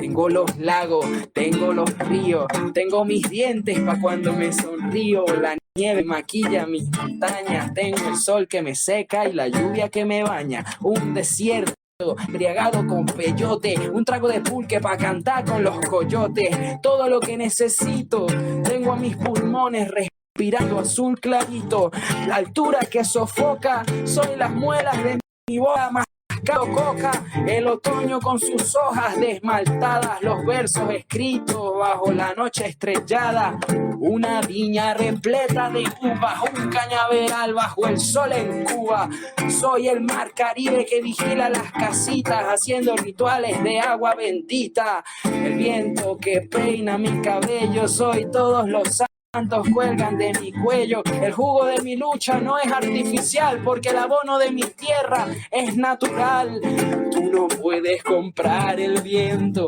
tú no puedes comprar al sol, tú no puedes comprar la lluvia, tú no puedes comprar el calor, tú no puedes comprar las nubes, tú no puedes comprar los colores, tú no puedes comprar mi alegría, tú no puedes comprar mis dolores, no si puoi comprare vento, non si puoi comprare sole, non si puoi comprare chuva, non si puoi comprar calor, non si puoi comprar as nuvens, non si puoi comprar os colores, non si puoi comprar mi alegría, non si puoi comprar mis natores, no se puede comprar el viento, tú no puedes comprar al sol, no se puede comprar la lluvia, no se puede comprar el calor, no se puede comprar las nubes, no se puede comprar los colores, no se puede comprar mi alegría, no se puede comprar mis dolores.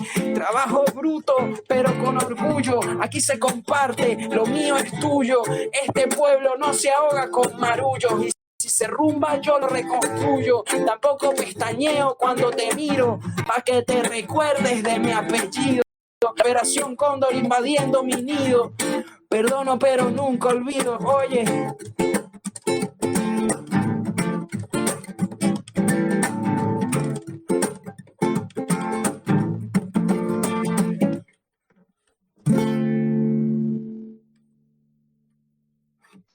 Damn, that was freaking ill. Nailed it. I always cry with that one. Always. When I'm, oh, it's a beautiful energy. Yeah. Yeah, that was an amazing song, and you just absolutely killed it. Thank you for sharing that one with us tonight. Thank all of you for allowing me to share this vibe here and to drive it to a beautiful direction. You know, this is a beautiful way to grow, to evolve. I'm really glad with all of you that make this space possible. To me, it's a dream come true. Absolutely. I mean, it really is. To me, this is a dream come true to be here with all of you, to be able to move this space forward in a positive direction. And, hopefully we all sell some of our art or get involved with cool projects or make, that whale's going up, stack that whale. Hey, great. It feels so great to perform here and share vibes. Hell yeah.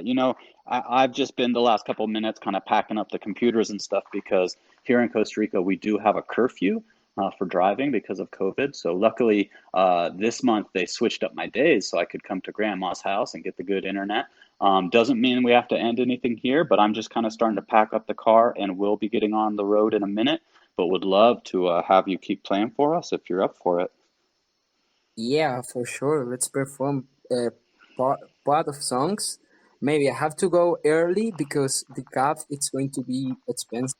I go on midnight, but it has been beautiful, beautiful to be here today. Always make music here makes my day, and always was beautiful to be here and to share with a friend all the evening. Um, praying for praying for good things. You know, it's like praying at the same time that doing. That's the need that the energy that I think is cool. Yes, Karma, yes. of course, man. Of Because course.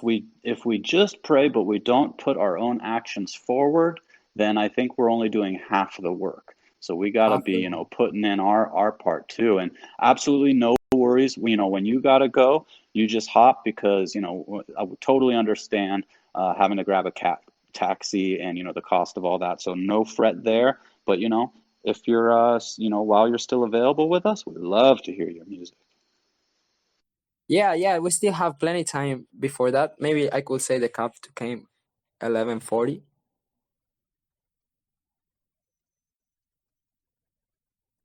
Great. Well, then let's keep partying, peeps. Yeah, we have plenty time. Yeah, we love to, before karma, before karma to perform this song. That is smart contract. Smart contract, because the smartest contract is the one we could do with ourselves. So don't think anything personal. Give always the best of you. I don't remember the other those on English. I don't remember the other two, but on Spanish they are the Toltec wisdom. It's something that has centuries. Don't take anything personal. Give the best of you. Don't be coherent about how do you express yourself, and don't suppose about anyone.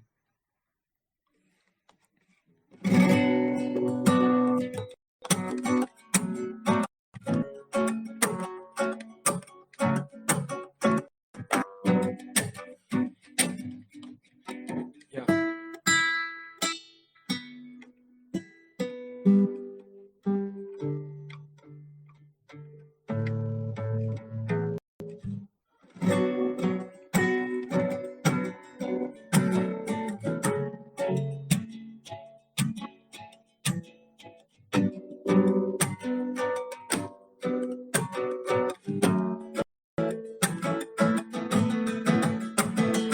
Brújula de mi corazón, indícame mi caminar, no importa el punto cardinal, hay tanto que quiero mirar, de este a oeste, ¿qué más da? Concédeme el don de volar. Hay bruja de mi corazón. No es cuestión de dirección. Enséñame mi caminar. Brújula, brújula. Y ella respondió.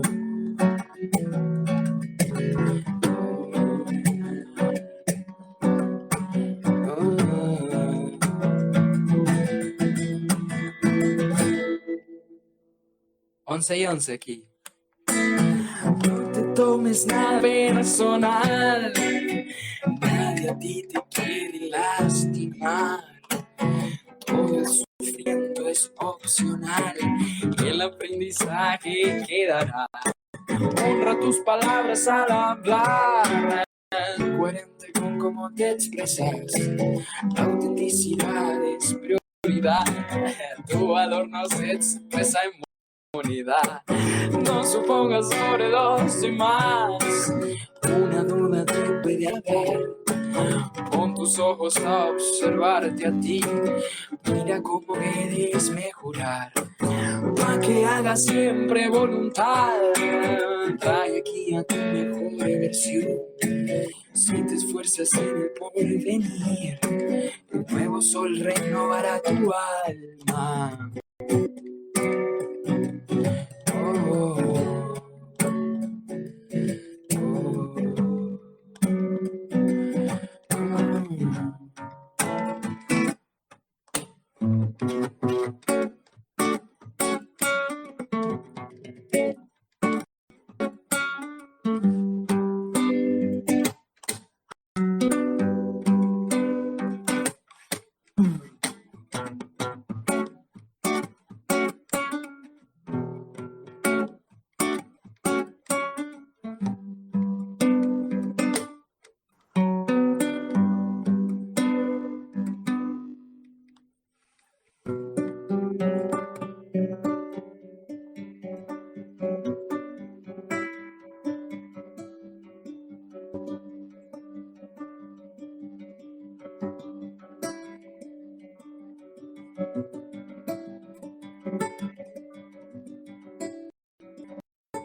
ahora que el cielo llora, se limpia el callejón, aroma petricor invade mi pulmón.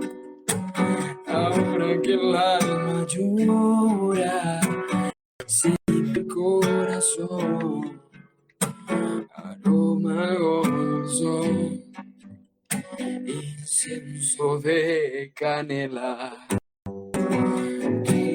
Calma, calma, calma, calma, calma, calma, calma.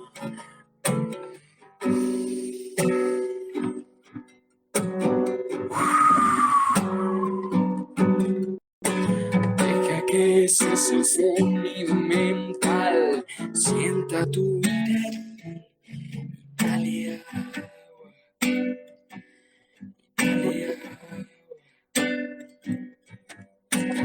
Deja que ese es el estruendo mental. Abandona el nido y mueve tus alas. Mueve tus alas. Calma, calma, calma, calma, calma, calma, calma, calma.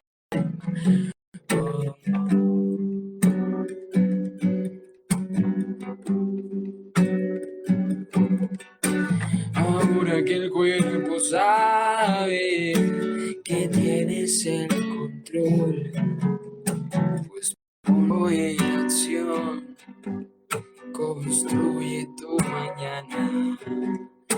Ahora que eres ahora y tienes la noción, el tiempo se frenó, construye tu mañana.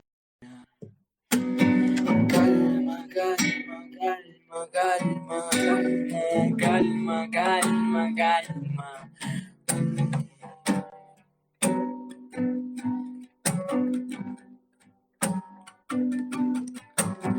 Deja que cese el estruendo mental. Si tú ir ahí, dale agua. Dale agua. Deja que cese el estruendo mental. Abandona el nido y mueve tus alas. Mueve tus alas. Calma, calma, calma, calma, calma, calma, calma, calma.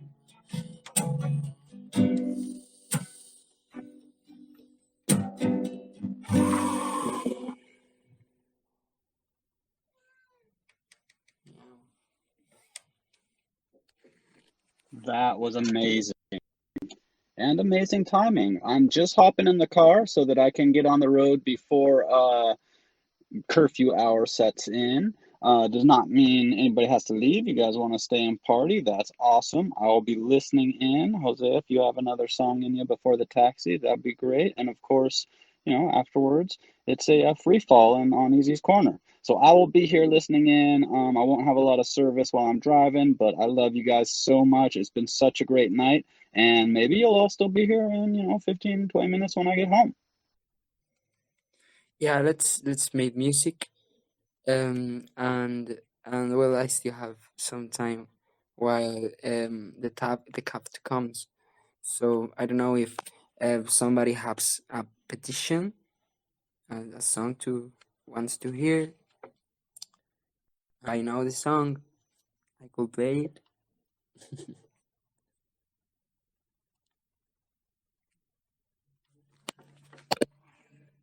Maybe I'm not the best to take requests. When I have stability, we could talk about it.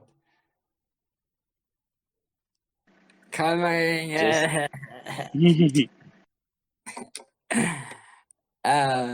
Beautiful. We can't repeat songs, because if we repeat a song, maybe you are going to get bored of that song, That happens sometimes. So we can do that.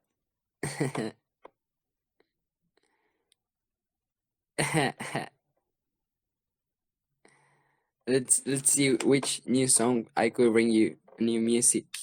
I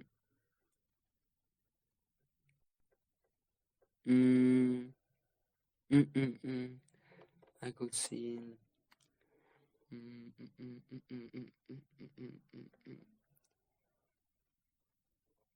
Creo que ya sé cuál puedo cantarles. Que ni siquiera la canto yo. This is a song that a friend chants. Oh, I know which song we could perform.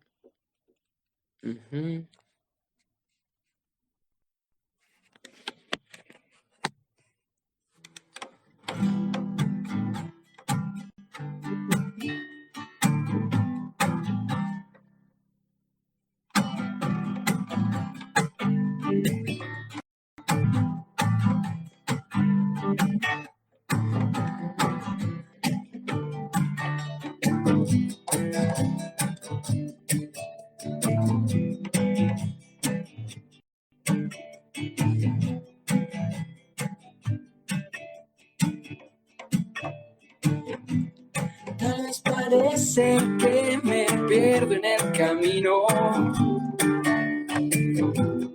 pero me guía la intuición. Nada me importa más que hacer el recorrido, más que saber a dónde voy. No trates de persuadirme, voy a seguir en esto y sé, nunca falla. Hoy el viento sopla a mi favor. Voy a seguir haciéndolo.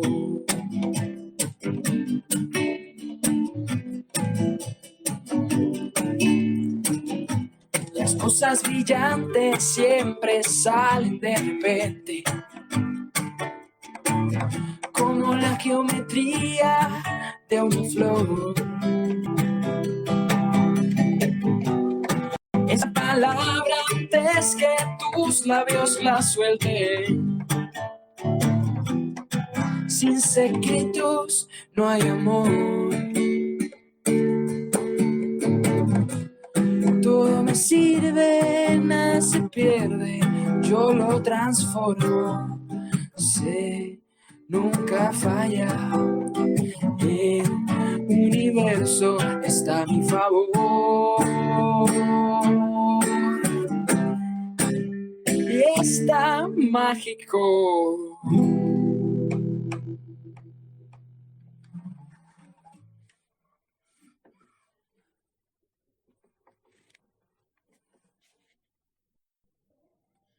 Oh, I think I have to go. I would love to perform another one, but I have to. I have to go. I love you. Thank you for all the energy. It's always beautiful to be here to share music. When I Much get this love, brother. stability. Oh, good night, man. Thank you so much for coming on, and really look forward to the next time we get to hang out and hear you play. Beautiful. Thank you. Yeah. See you soon. Vibes. Love you. Much love. And I just happened to stop on the way home to drop off the recycling, and was decent timing as I'm not driving while Jose was signing off. What a amazing person. What an amazing musician. What an amazing soul. We are so blessed to have Jose in the community, and I feel so blessed just to have all of you in my life. And yeah, I'm going to jump back on the road if someone wants to, if you guys want to just talk and hang out about whatever, or throw on some tunes or anything, I will be driving for a few and then jumping back on.